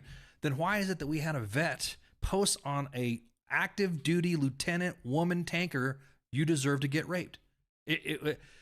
Anybody who's an outsider, we're family. We take care of our own. That's not taking care of our own. No, it's not. That right there to me is just like, dude, if my girlfriend, wife, daughter, sister was told that online, I'm pretty good at the skills of finding out where you're at. Look at this. Interesting about that, eh? Yeah, exactly. I'm just saying, look at this photograph. Anybody who likes Nickelback, just pay attention soon. Coming soon. But I would be, dude, I'd be incensed. I would be driving. I went after Alex Jones online and I was trolling him. I was like, when he was talking about how we released our PSYOP recruitment video, and he started talking about how we're the scum of the earth. And I said, come on, dude, come on. It's all, like you were saying, it's the guys that say rah, rah, support the troops. As soon as something doesn't go their way to fit their specific agenda, Tucker Carlson and Fox and Friends, then the next thing you know, we're woke. They hate the woke, and the woke people hate you. Yeah. And it's like, dude, we are you. The Army is a cross section of the American people. So I want to find out for as many, and listen, I'll go a step further. For as many, MAGA hat wearing types that believe in Back the Blue and all of the stuff that's associated on that side, they're in the Army. For all of the, let's go, hug a tree and I have 7 different pronouns and whatever, we got them too. Yeah. It's a cross section of the country, and it's a cross section of the current climate in America as well. And culture. Did you sound like culture? Does it sound like culture? I mean, it's just one of those things that it's maddening, because the American people, us being part of those people, have the attention span of a gnat. So, like, once a real problem is identified, boy, we spend a good hot 36 hours just like beating on it. And then, oh, something shiny. Right. And then you're off to the next outrage. Exactly. Not, oh, wait. Hey, it's the 10th of October. It's almost Halloween. Let's talk about rainbow fentanyl. It's like, get out of here. Wait, oh shit! They got that was in New York coming out of you, man. Forget about it. Forget about it. Forget. But my thing. But hey, but babe, back to women, right? So think about this. The Army is 15,000 soldiers short for fiscal year 2022. My understanding, and this isn't backed necessarily by inside sources, but my understanding is they're starting from flat ground. Yeah. There's no depth to start off the year. Like, we've got, it's okay. We've got 25K in the front pocket. Right. No, man, they're out there trying to get anyone that is qualified and that has the propensity to serve. and that wants to have the same opportunities that, the United States Army blessed me and you with. Um, but I got to tell you, if you're a woman, you have to have a little bit of pause right now when you see how the Army supports you publicly through this guise of, you know, we don't want to get into culture wars. How about just in the business of defending your people? How about just being in the business of saying, you know what? I don't give a shit what network you work for. If you say that women don't have a right to serve, I would like to invite you, and I know where you're going with this one. Mm-hmm. I would like to invite you to bring your soft, flabby television ass out to, my little, out to the Derby Queen or something on Fort Benning or wherever, and we'll see what you got. So, if someone were to like call someone out like that, right? Well, I mean, I would call out 100% Tucker fucking Carlson, and I'd also call out Laura Ingraham, and I'd also I'd also want to have General Perkins who went against the grain and said, "Hey, look, asshats, this is he did." I'm gonna tell you what. You want to talk about face shots? No. General Perkins did about it. This, General Perkins did it perfectly. Go ahead. He did it. No, General Perkins did it perfectly though. Fox News. Brian Kilmeade was trying to, you could tell he was kind of ribbing him on, and I tweeted some of the videos about that shit, and I posted on Instagram, yada, yada. He was egging him on. He wanted him to attack academia, and like a boss, General Perkins, straight up, bam, he laid everything out, talking about, hey, I'm going to take him out here, and I'm going to show him this, I'm going to show him that, I'm going to show him soldiers doing this, and this is when the Olympics were happening. We're going to have soldiers that are going to be earning bronze medals in the Olympics, and they're also earning bronze stars with valor in Afghanistan. I mean, so... Dude, General Perkins, I mean, he's been, I don't want to say you were working with him at TRADOC, and there was some TRADOC stuff. And follow the love, follow the love on that. But listen, I'll tell you, number one, God bless General Perkins. Yep. I like the guy. They rolled out FM 3.0 today with multi-domain operations in there, and multi-domain battle was his baby when he was the TRADOC CG. Correct. I thought he showed some courage by going on Fox and Friends and talking with Kilmeade, who he had a previous relationship with. Correct. I want to say Kilmeade went into Iraq with him when he was the brigade commander in 3rd ID. That was when the DOD had a pretty good relationship with embeds, and allowed reporters, except for Geraldo Rivera, and allowed him to. I may have been there.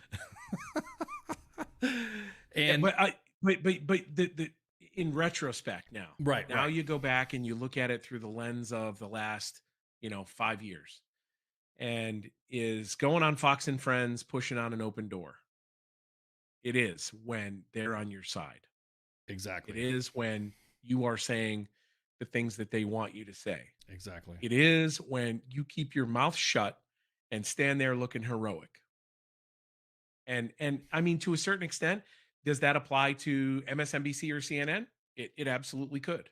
Mike, does it apply to us?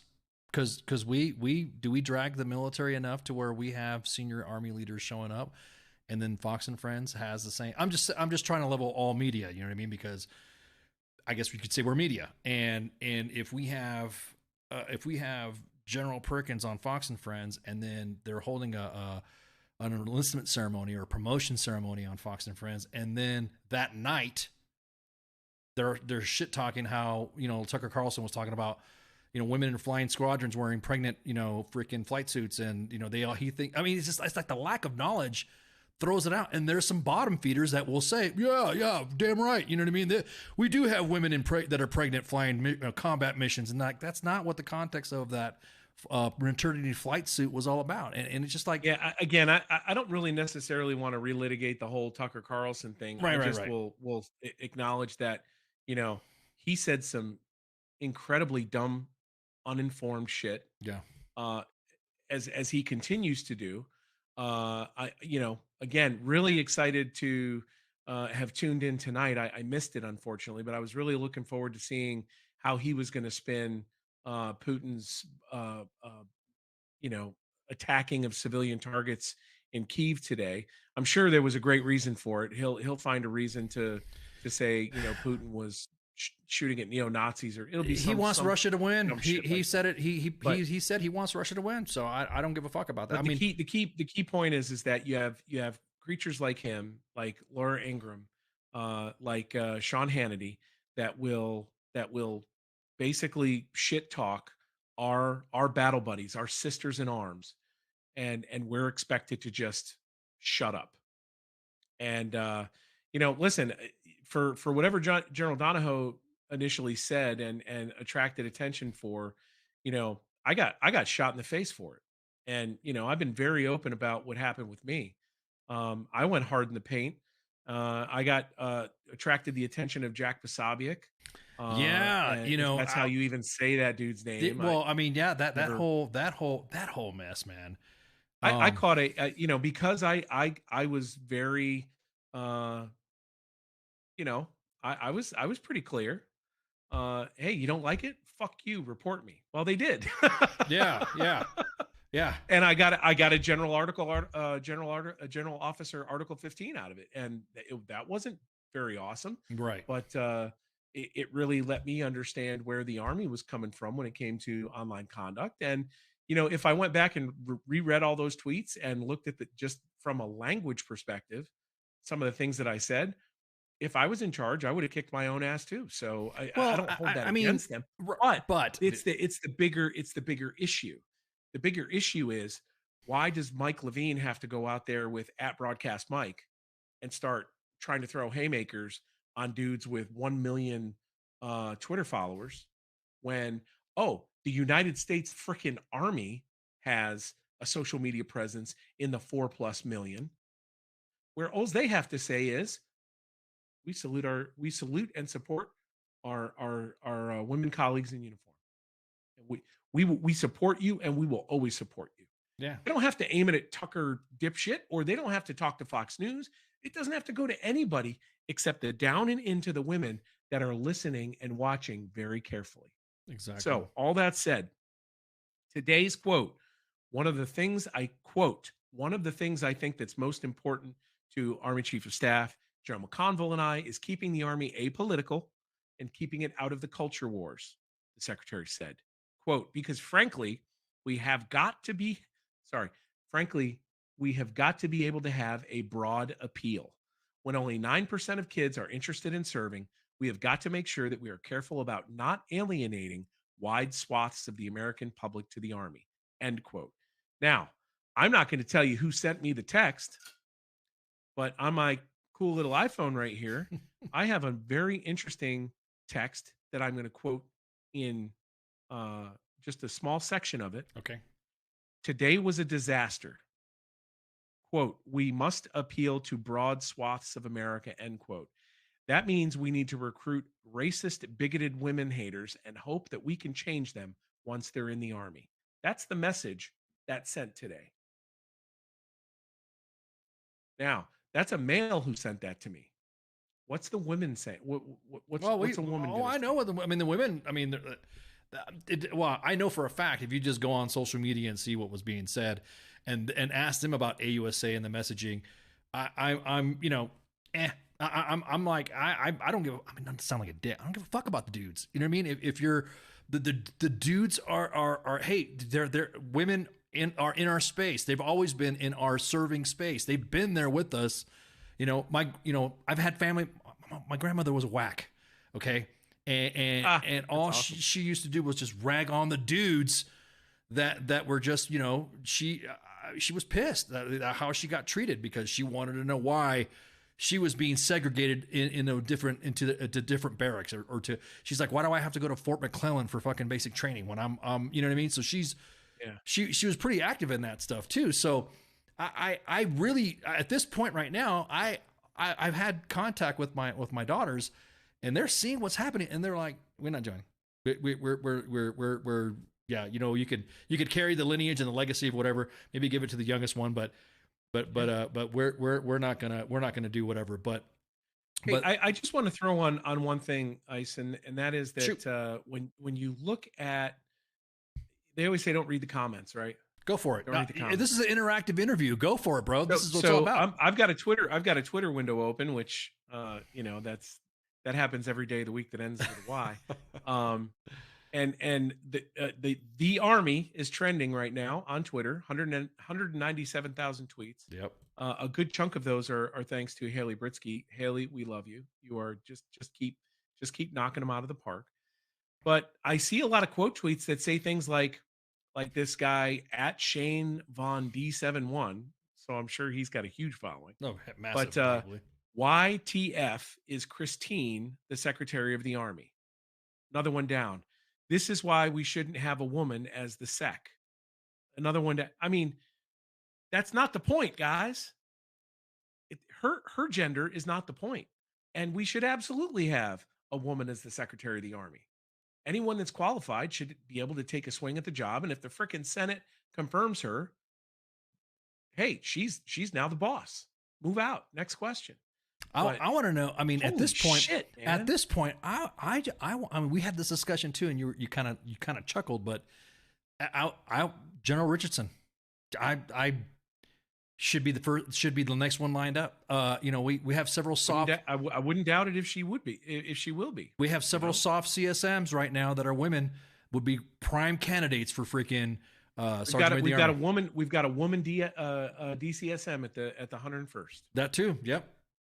And frankly, if somebody asked me who I thought the first woman SMA should be, she's already in the building. Her name's Julie Guerra. She's the sergeant. I think she is still the Army G2 Sergeant Major, but she was she's the Sergeant Major of the People First Task Force. Yep. I think she is an amazing NCO, and she would make a phenomenal Sergeant Major of the Army. Yep. But I'm not on that board. I was rolling the dice and hoping that Grinston got the job because, I mean, frankly, the amount of time that I was exposed to him, I thought he is easily the best non-commissioned officer I ever worked for or worked with while I wore that uniform. I have never met someone who has had the same level of love, care, and concern for people as Tony Grinston. And that job was made, I would say that job was made for him, but he was made for that job. And I hope the person that follows him has the same focus and the same love in his heart or her heart for soldiers that he has. Well, he also has been, I would say, brought the more grassroots level when it comes to the issues of race as well. Boy, that was an interesting tweet, wasn't it? It got me in the feels, man. I mean, damn. I mean, I don't think I'm speaking too much out of school, but he told me in Iraq when we were in Iraq 14 and 15 with one ID, and he, I don't want to make it sound like a coming out story or whatever, but he did say that he found some enlightenment in being in some of the equal opportunity type working groups and being exposed to what people's thoughts were about race, and some things have been said in front of him before where people didn't realize he was of a mixed background. Yes, and that's why it resonated with me. That's why it resonated with me, is because he and I do not have the appearance of being of any ethnicity, and as soon as he posted that tweet and that video about registering what his race was, and then because I joined the Army in the '80s, so and it's the same that same mentality, and when he posted that, that was it. That like, you're right, I've been exposed to other, and we're not talking about conversations when you and I were talking about how different parenting methods, and I'm talking about the chancla or something like that with my family, but but there were some things that we have encountered in my present that we both secured on somebody. And then they looked at me and said, "Well, not you, Ken. You're a different kind of Mexican." And it was like, I remember you and I were like, "We're gonna beat this guy's ass." Hey, Mike, Ken, get out of the room. Dude, I was like, "Oh man," I was like, "It was So I get it. I mean, it to me. My problem is that, and my problem is with the Army, not with the man. My issue is that, just like General Donahoe, if he were to come out and it was a real risk for him to do that, it would have the blowback. I mean, I'll be honest with you, he's about ready to get out anyways, right? So he should be like dropping bombs on the Twitters. Well, I'll tell you, I know firsthand from General Donahoe that After the Hillsdale Come Get Your Boy, that complete creature Josiah Lippincott, uh, he took that one on the chin. He walked in front of a group of CSMs and battalion commanders and said, "Hey, do it better than the way that I did it." But I mean, and he said on a couple of occasions, "Hey, I didn't follow my own advice, which is, don't feed the trolls." Yeah. And but boy, that was an interesting time. It was only last summer, but summer of 21, you're the real COVID fatigue at the same time that the big strain really hit, and so you've got to be sort of redouble everyone's focus on staying healthy and staying safe, particularly in that training environment. And then you've got some dipshit coming out of nowhere, PhD student talking about, oh well, the suicide rate. And it's like, right. Oh my guy, God. Yeah, dude. It's like, we're not even talking about that. Go away. General, as a matter of fact, General Donahoe would have had an engaged conversation when it comes to suicide statistics, but I'm talking about the gold standard set. And when you and him came on to Sergeant's time before, when you guys were 8th Army, that was the gold standard, man. I'm going to tell you what, COVID mitigation, as he would say, protecting the bubble. That was his phrase. Yeah, protect the bubble. And then I have that on a T-shirt somewhere. Well, the fans were talking about having a Hillsdale Come Get Your Boy T-shirt made up. God, I'd love it. Someone send me that T-shirt.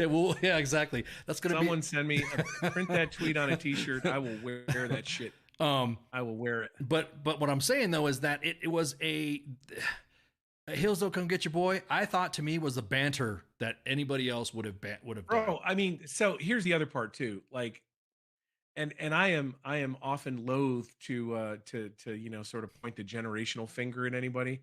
Being a Gen X guy, that already dates me as one of the elder statesmen at this point. But you got to be a serious boomer ass kind of person to look at Come Get Your Boy as like, some type of insult. I was going to say, and not have the contextual understanding of like online language, right? To say, hey, that's not how this works. I was going to say, common. I was going to go a little bit rogue and say, you got to be a straight bitch to fucking take that as a defense, man. Well, no, especially because he was. I definitely wouldn't go that far. I would just say, listen, if you don't know, then find somebody who does know and ask them. It's like, did Tucker, someone, he tagged Tucker Carlson, so obviously he knew Tucker Carlson would see. Right. Bro, have you been on Twitter? That's not how Twitter works. Yeah, exactly. So it's frustrating. There is a very traditional lean in the Army. I think the most successful people in the Army that you will ever see are the ones who shut up in color. I think the most successful people in the Army are the ones who keep their opinions to themselves and don't say anything that could possibly ever cause offense or be interpreted in a way that would cause offense. And that will either make you, I don't know, the chief of staff of the Army or a very senior guy if you don't rock the boat. I think what the Army could really use right now is some boat rocking. I think that we need, I say they, because I'm not in the Army anymore. The Army could use a good little bit of shaking up. Could use a little dynamic change in leadership. It could use a change in outlook. And maybe a the next chief of staff, maybe it's General Richardson, maybe it's another woman they elevate from 3 stars right into the job. I mean, who the hell knows? Right. But I definitely think that there needs to be a little bit of a shakeup in here somewhere. Now, do you think? I mean, now, also there was a fine line that I was telling to some of my contemporaries, the retired folks, and some still in the comms world, is that you still have an expectation of being a soldier, though. Not everything is going to be whining to a feeling that, okay, if you are a good team builder, everything that you have been taught from the profession, it all falls into place when it comes to sentiment of how you feel safe in your organization, if that makes any sense. I actually had to kind of like, hey guys, it's not about a feelings thing. You kind of have to we still have to do soldier tasks. We still have to do, like I said last week, I said, like, for instance, if you're a crew member on a tank, everybody needs to understand that's a 70-ton vehicle that waylays death. There has to be that reality, that cold reality to it, that what our jobs are in the profession of arms, that the feeling part of me, like when I was a jump master and I gave jump master commands, you can't get mad at me if I say 10 minutes and you all stand up. You know, you can't get mad at me how I direct you as a crew member in a tank. You can't get mad at me or get upset on how I said. I feel like there's that fine line between, you know, between pixel lines of not saying we don't give a fuck about you, but we also don't want, you know, also understand that there's duties that are required in your profession, if that makes any sense. Yeah. Again, this is just a really interesting period in time. I'm actually grateful to be retired right now. And I never thought I'd be one of those, oh goddamn, I'm glad to be out.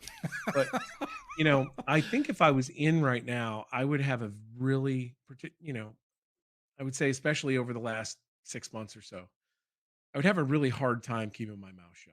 Oh yeah, I think you and I would probably be you know, would have hit our retention control points if we were in this space and time. I think I would have either you know, put my name behind it and just kind of had my own Pyrrhic victory with myself on fire, and gone out the door that way. Or I would have just wore the hell out of an alt account and said all the things that I wanted to say. You know, for anything anybody could fault me with, I always put my name behind it. Right. And if I get my ass kicked and I earn it, I'll take the ass kicking and I'll move on. I wish I could say the same for some of the other anonymous cowards that say some of the things they say and spread some of the utter falsehoods that they spread. And I'd just like to say that if any of those cowards are listening tonight, hey, keep one eye open. You never know what might happen. You never know when, you know, open kind of public record searches happen and you know, people find things out. You know, it's just amazing how that works. In the right hands, yeah. I mean, definitely. You know, and you bring up a good point. So then let's talk about then. Is it different than us being? I mean, this is one of those questions of self-reflection as WTF moments ourselves. Wait, you talking about us? wait. Careful, champ. Careful. Yeah. Well, I mean, because we like, I mean, as much as we can, we you know, we break our backs to make sure that the stuff that we are actually disseminating is legit stuff. And I think I'm just wondering, you know, where's that line? Where between WTF? I don't think that was always the case. I mean, let's not get too revisionist here. I mean, I'm just double checking. There's been a couple of real, you know, boners out there that you guys have pulled, if I can use my 70s parlance. Go for it. Go for it. You know, one or two where it was like completely off base. And, you know, you look at it from the perspective of, well, if you're going to claim to be a media organization, you got to do media things, right? And media things are at least two sources, and you better be able to fact check and back everything that you write. And there's a degree of safety to writing from anonymity because you don't have to back up everything you write. You're just some asshole. Yeah. What matters is your reputation as that anonymous asshole. And I feel like, you know, as far as anonymous assholes went, WTF was, you know, pretty reliable in certain areas. But for the one or two or maybe three times in my estimation or my experience, it was like something that really kind of shook. Well, who are we really dealing with if they got that wrong? So, you know, not 100%, but hey, nobody's batting 1,000 out there, right? No. I mean, and you're right. I think you take the hit. I think but you juxtapose that versus yeah. some of the other players in the space right now, right, and that are are literally fabricating things that are coming up with completely false narratives, and then getting allegedly legitimate journalists to retweet their falsehoods. And there are two major national media organizations that have, they're reporters, not the actual masthead, if you will, Right. but reporters from two major national outlets retweeted some completely false and like libelous kind of accusations, and it boggles my mind that there are people out there that look at that and trust it versus Haley Bertsky at Task and Purpose, Steve Bannon at military.com. For as much as we want to maybe shake him by the ears sometimes, Davis Winkie, Army Times, Megan Myers, Army Times. These are legitimate journalists that conduct themselves in a professional and ethical manner as journalists. Not a bunch of nameless assholes that just post whatever they want to post. Stairs and previously named nameless asshole I used to be, but but does that also give confidence to the mill media on how they deal with the Army? Because right now I've seen Task and Purpose, and I've seen the Army Times and military.com. I've seen them be the most vocal. And they have a perception out there, and I mean, I legit ask. I mean, people think that because I'm snarky and a lot. Sometimes when I send out a legit question, then people are like, "What do you mean, Ken? What are you talking about?" And I'm like, "God dang it, I got to tone my snark sometimes." Is there that perception of the mill media is working with the Army to keep good idea or to keep bad publicity down since this IG report from General Donahoe was released? It's like. I'm like, damn, dude. I mean, it's almost you can't win for losing. So what do you really like saying here? Like is it like they're working with? Yeah, there's a perception working with someone. I've seen on the TL where and I've asked as well. Like when I went on my multi-threaded rant and I talked about Breitbart and I talked about Fox and I talked about multimedia. I mean, I talked to other mill media groups. I mean, this may sound kind of fucked up, but I kind of don't care about them. I'm not really in that. It's like I don't care. So if no one else was speaking to the point until the release of that, shouldn't have there been some sort of messaging given to mill media from the Army, the status of what's going on with General Donahoe before a leak through alleged sources and all this other shit come out? And then, I mean, I don't know. It's to me, it's like a fucking. It's hard to describe, man. It just seems like. Okay, so again, since a lot of this started going down, I've spoken to Pat Donahoe. Mm-hmm.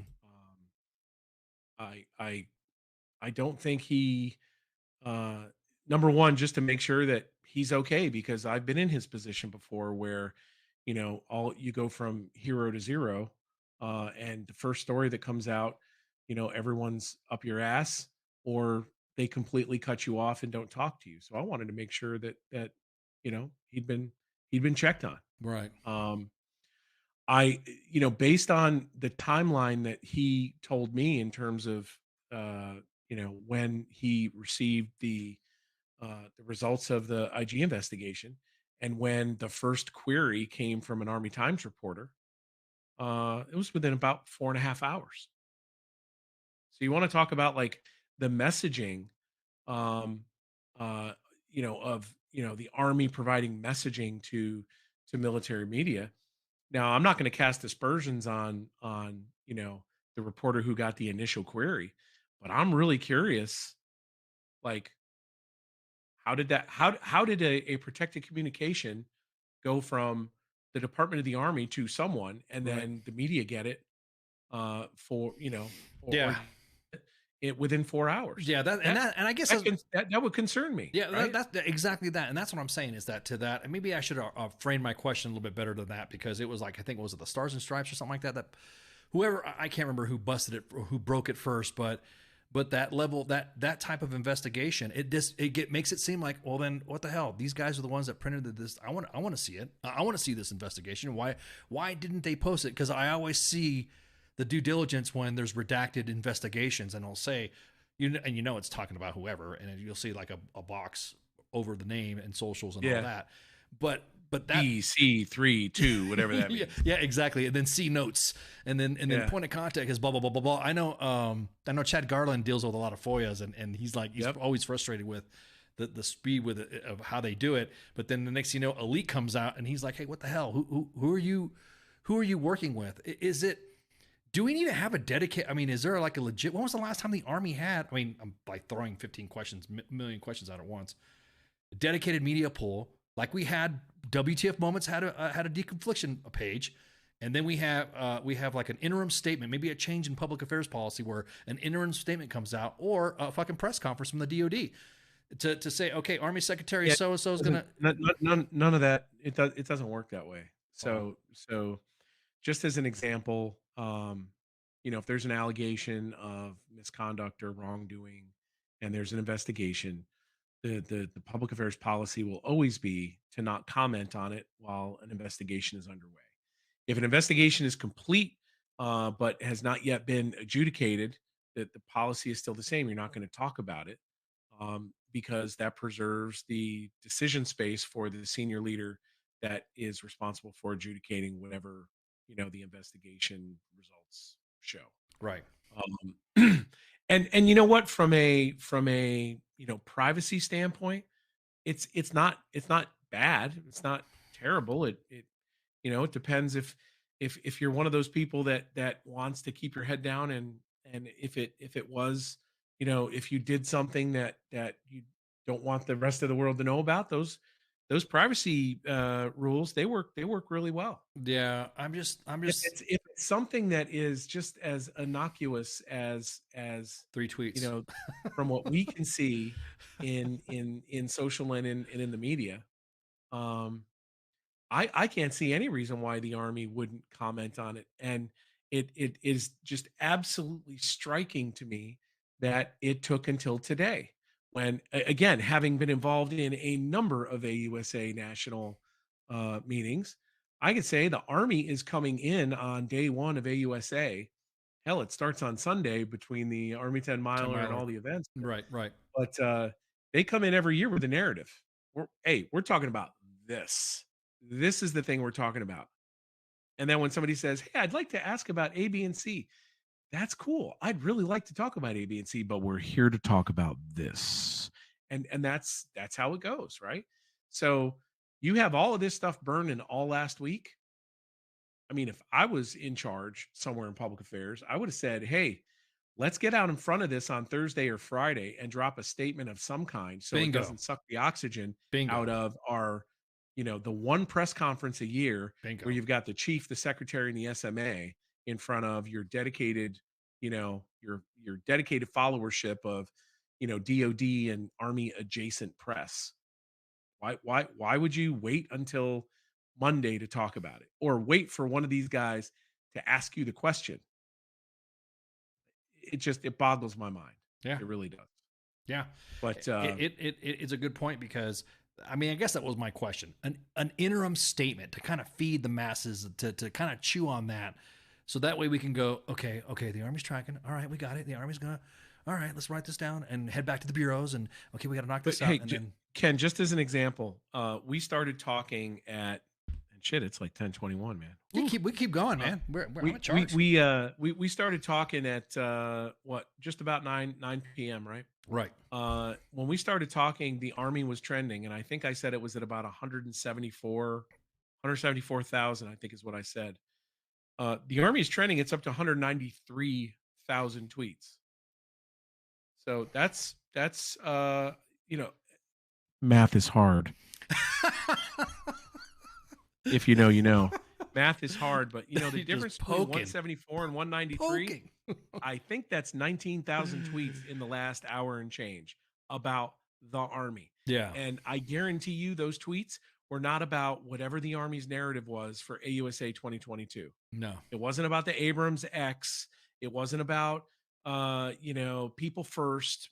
It wasn't about anything except this ridiculous, defense of the Army's, apolitical stance. When, I made the point earlier that a political leader who's appointed by a politician and is led by uniform members who are confirmed by politicians doesn't want to be political. I don't lay claim to that. I think that I may have heisted part of that from Terrence Avery. Yeah. But and I hate to give him credit for anything at all, especially a tweet. But Dude, tell me about it. But Terrence hit that out. Terrence hit that out a little bit earlier, and it was like spot on. But if you're in this business and you can't protect or at a bare minimum come out and verbally defend the women that serve with us, I don't see why you're even in this business anymore. I saw a post saying that I wonder if Chief Warrant Officer Bobby Yarborough, Communication and Strategy and Operations for the U.S. Marine Corps, might be available to help the Army do a better job of navigating this fiasco. Honestly, I would welcome Chief Yarborough's You ain't lying. guidance and assistance, especially on Facebook. I mean, that guy's a ninja. Yeah, he is. Oh shit, Mike, we could go all night, man. Thanks again so much for hanging out. Yeah, I love it. I love coming on, and I hope you'll have me back. It's getting me, I want a chance to pitch a couple of my things. Always in Pursuit is a podcast that I do with a guy named Mike Burke. It's sort of a lifestyle podcast, but the way we divide it up is we focus on stories of people that are, really triumphed through adversity. It's one of the key parts of being able to be on Always in Pursuit is you got to be on top of your game, and you have to have gotten on top by getting knocked to the bottom at least once. And so we've had a couple of really good interviews in the last 5 or 6 months. I just had Patrick Murphy, the former Undersecretary of the Army, on this last week. Alejandro Villanueva is retired Ravens and Steelers football player. Oh, nice. And an active duty master sergeant out of the U.S. Army Field Band at Fort Meade, who is the primary writer and architect behind Superman, the comic, Action Comics, and character Superman.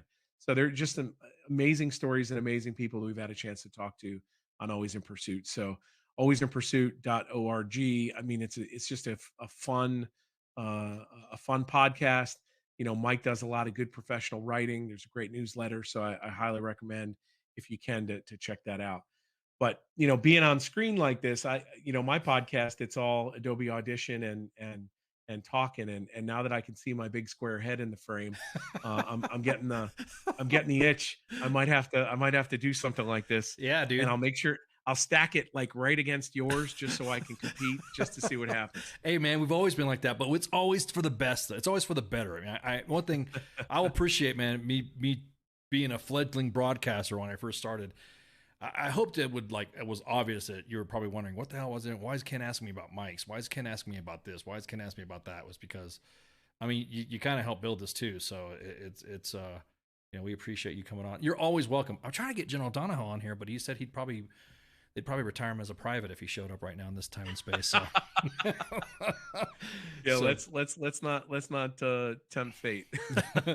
All right, guys. Well, me and Mike gonna shoot the shit while we go on break, and everyone go go get your shots and hit the head, and throw your comments in there because I know you all are shit talking us anyway. So we'll be right back. So shots.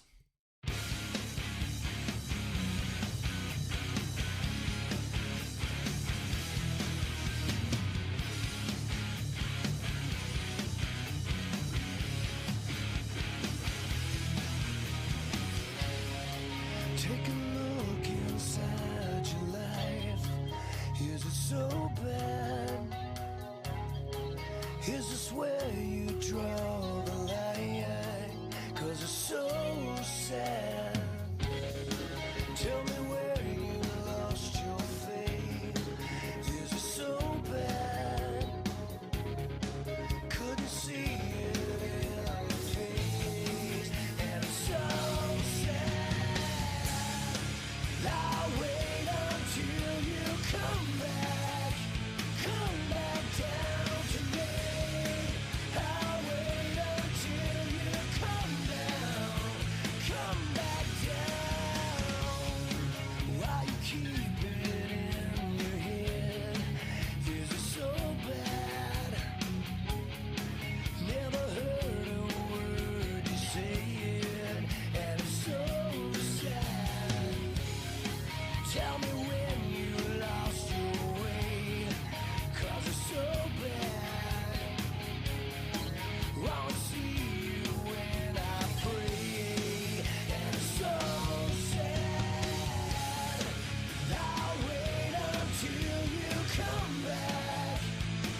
There's a lot of tough talk on Twitter, but there's not a lot of real talk. The voice of U.S. Army, WTF Moments. This is WTF Nation Radio.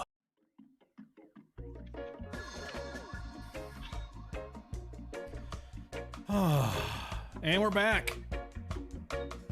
Man, I had too much Bailey's and coffee, man. I didn't realize that I would be just jumbling my words. Jumbling my words like that, man. I was like, oof. But that's what coffee and Bailey does. Makes you jumble your words. How's Mike Lavigne? Thanks again, Mike, for hanging out. This is like I said. Yeah, man, I know, man. I knew. Hey, so hey, no hate. I appreciate you guys making your comments. Understand that everything that we post in all that, I don't care. You can make all the comments you want. I won't be mad at you. You're entitled to your own opinion. So it doesn't bother me at all when you say blah blah blah blah blah. We like the banter. We like the debates. So again, shout out to Mike Lavigne for hanging out and shooting the breeze. We could have gone longer than that, but he had a time hack he had to hit.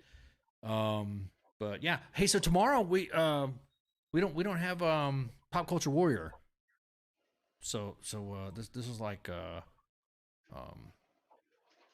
I'm kind of like hey, this it's kind of like I think we're gonna do I think it's gonna be pre-recorded. My point being is that CQ is doing CQ things. If you guys see him on his social media, you guys see some posts. He's out doing the New York Comic Con this weekend. He's getting the team together, and him and Pookie are going to head out to Wasabi Con. So Thursday is going to be normal. We're probably going to shit post and shit talk. I shouldn't say shit post. We're probably going to talk about AUSA again, and then Friday is Friday Night Freedom, and then we're going to freaking go ahead and discuss some other shit too. So it's like, man, it's busy, but not. Does that make sense? Am I making sense, Shipwreck, or is the coffee too much? You're making great sense there. Okay, just double checking. Again, we got all these comments that are coming in. Good job. Thank you so much for participating. 2 Facebook pages, WTF Moments, or U.S. Army WTF Moments and WTF Nation Radio. YouTube, Twitch, and the Twitters. We're live streaming. We can only capture comments on 4 of those platforms. That means Twitter's out. Due to the fact that they used to be able to do that, but they removed their streaming platform and went from Periscope to Twitter Live or whatever. So you can't comment, you can't make your comments and stuff like that. As much as I would like to see some of the comments from Twitter, I just have to deal with it. Unless you want to be a boomer and go to the Facebooks where all the boomers are at, where all the olds are at. This is Monday edition. Tuesday CQ obviously would be broadcasting today, but he's got Pop Culture Warrior with him and Radar, and then Wednesday's our day off. Thursday starting to have on myself and Spanky, and then Friday's Friday Night Freedom with Kaz and Pookie. I'm still looking for a social media ninja to help me out in the social media department. You'd be working for Moha. You would be volunteered, guaranteed, no pay. If you're a veteran, active duty, National Guard, or Reserve, and you want to join, hit contact at WTFNationRadio.com so we can see your accounts and laugh at you and just drop your experience in there. You'll be pretty much responsible for the messaging. The messaging for us. And then you'll be on a limited I should say, I guess it would be like a probationary period, and then you'll be given the keys to the castle to assist us in spreading the word on Instagram, Twitter, and there we go. So, anything else, Shipwreck, you got? What you doing in the background? What are you doing in the background? No, I was listening to you and listening to Mike. Had great viewpoints there. Oh. So you're still talking? You still hooked up on the weed and the vax? Yeah, I think that's stuff. 714. Hey, sorry, man. If you try to call during the show, I cut off Skype so that way we didn't get interrupted. But maybe better luck next time. So with that, damn, dude, I think we're good, right? I mean, that was it. Did the show? Yeah, covered everything. Yeah, I'm still show with amped. Mike. Yeah, I'm still, when you drink coffee and Bailey's, you're like amped and buzzed at the same time. You're like can see sound but not, and then you want to go take a nap, but then you want to wake up and Oh, man, I really did drink. I drank a lot of coffee tonight, and like I said, it was good stuff. Good heated debate. Probably that was what it was too. My emotions got a little bit, you know what I mean? Hopefully, we could get General Donahoe on air. But I don't know if we can do it during this climate. Well, I want to see if I can get some other reporters. Probably get Steve Bainan to come on from our, military.com, Army Times, military, or Davis Winkie as well. I'm more than happy to come on and swing on by to shoot the breeze. I haven't had them. In fact, I've not had them on. So normally I like to get the reporters that we've not had. So we've had Haley Brisky, Paul Zogra, James Laporta. We've had them on the WTF Nation. So we want to give these guys a chance to come on and shoot the shit and give us their insight too. So if you guys are listening tonight, hit up the DMs at WTF Nation Radio on the Twitter or the Facebook page, or contact at WTFNationRadio.com. I know one still owes me a time to do it, and then we'll be rocking and rolling. So, you got anything for me, man? No.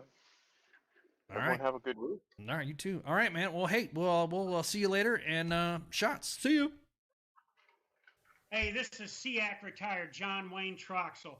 You're listening to WTF Nation Radio, the station of choice for all of the badass MFers on the planet. The voice of U.S. Army, WTF Moments. This is WTF Nation Radio. Stated on WTF Nation Radio is to be considered the opinion of the person that stated it, and not an official representation of WTF Nation Radio or U.S. Army WTF Moments. Price does not include tax, title, or license. Some assembly required. Each item sold separately. Batteries not included. Objects in mirror are closer than they appear. If conditions persist, contact a physician. Individual results may vary. Keep out of the reach of children. Avoid prolonged exposure to direct sunlight. Keep in a cool, dark place. And please enjoy the show. Shots. You get to see somebody who's never been.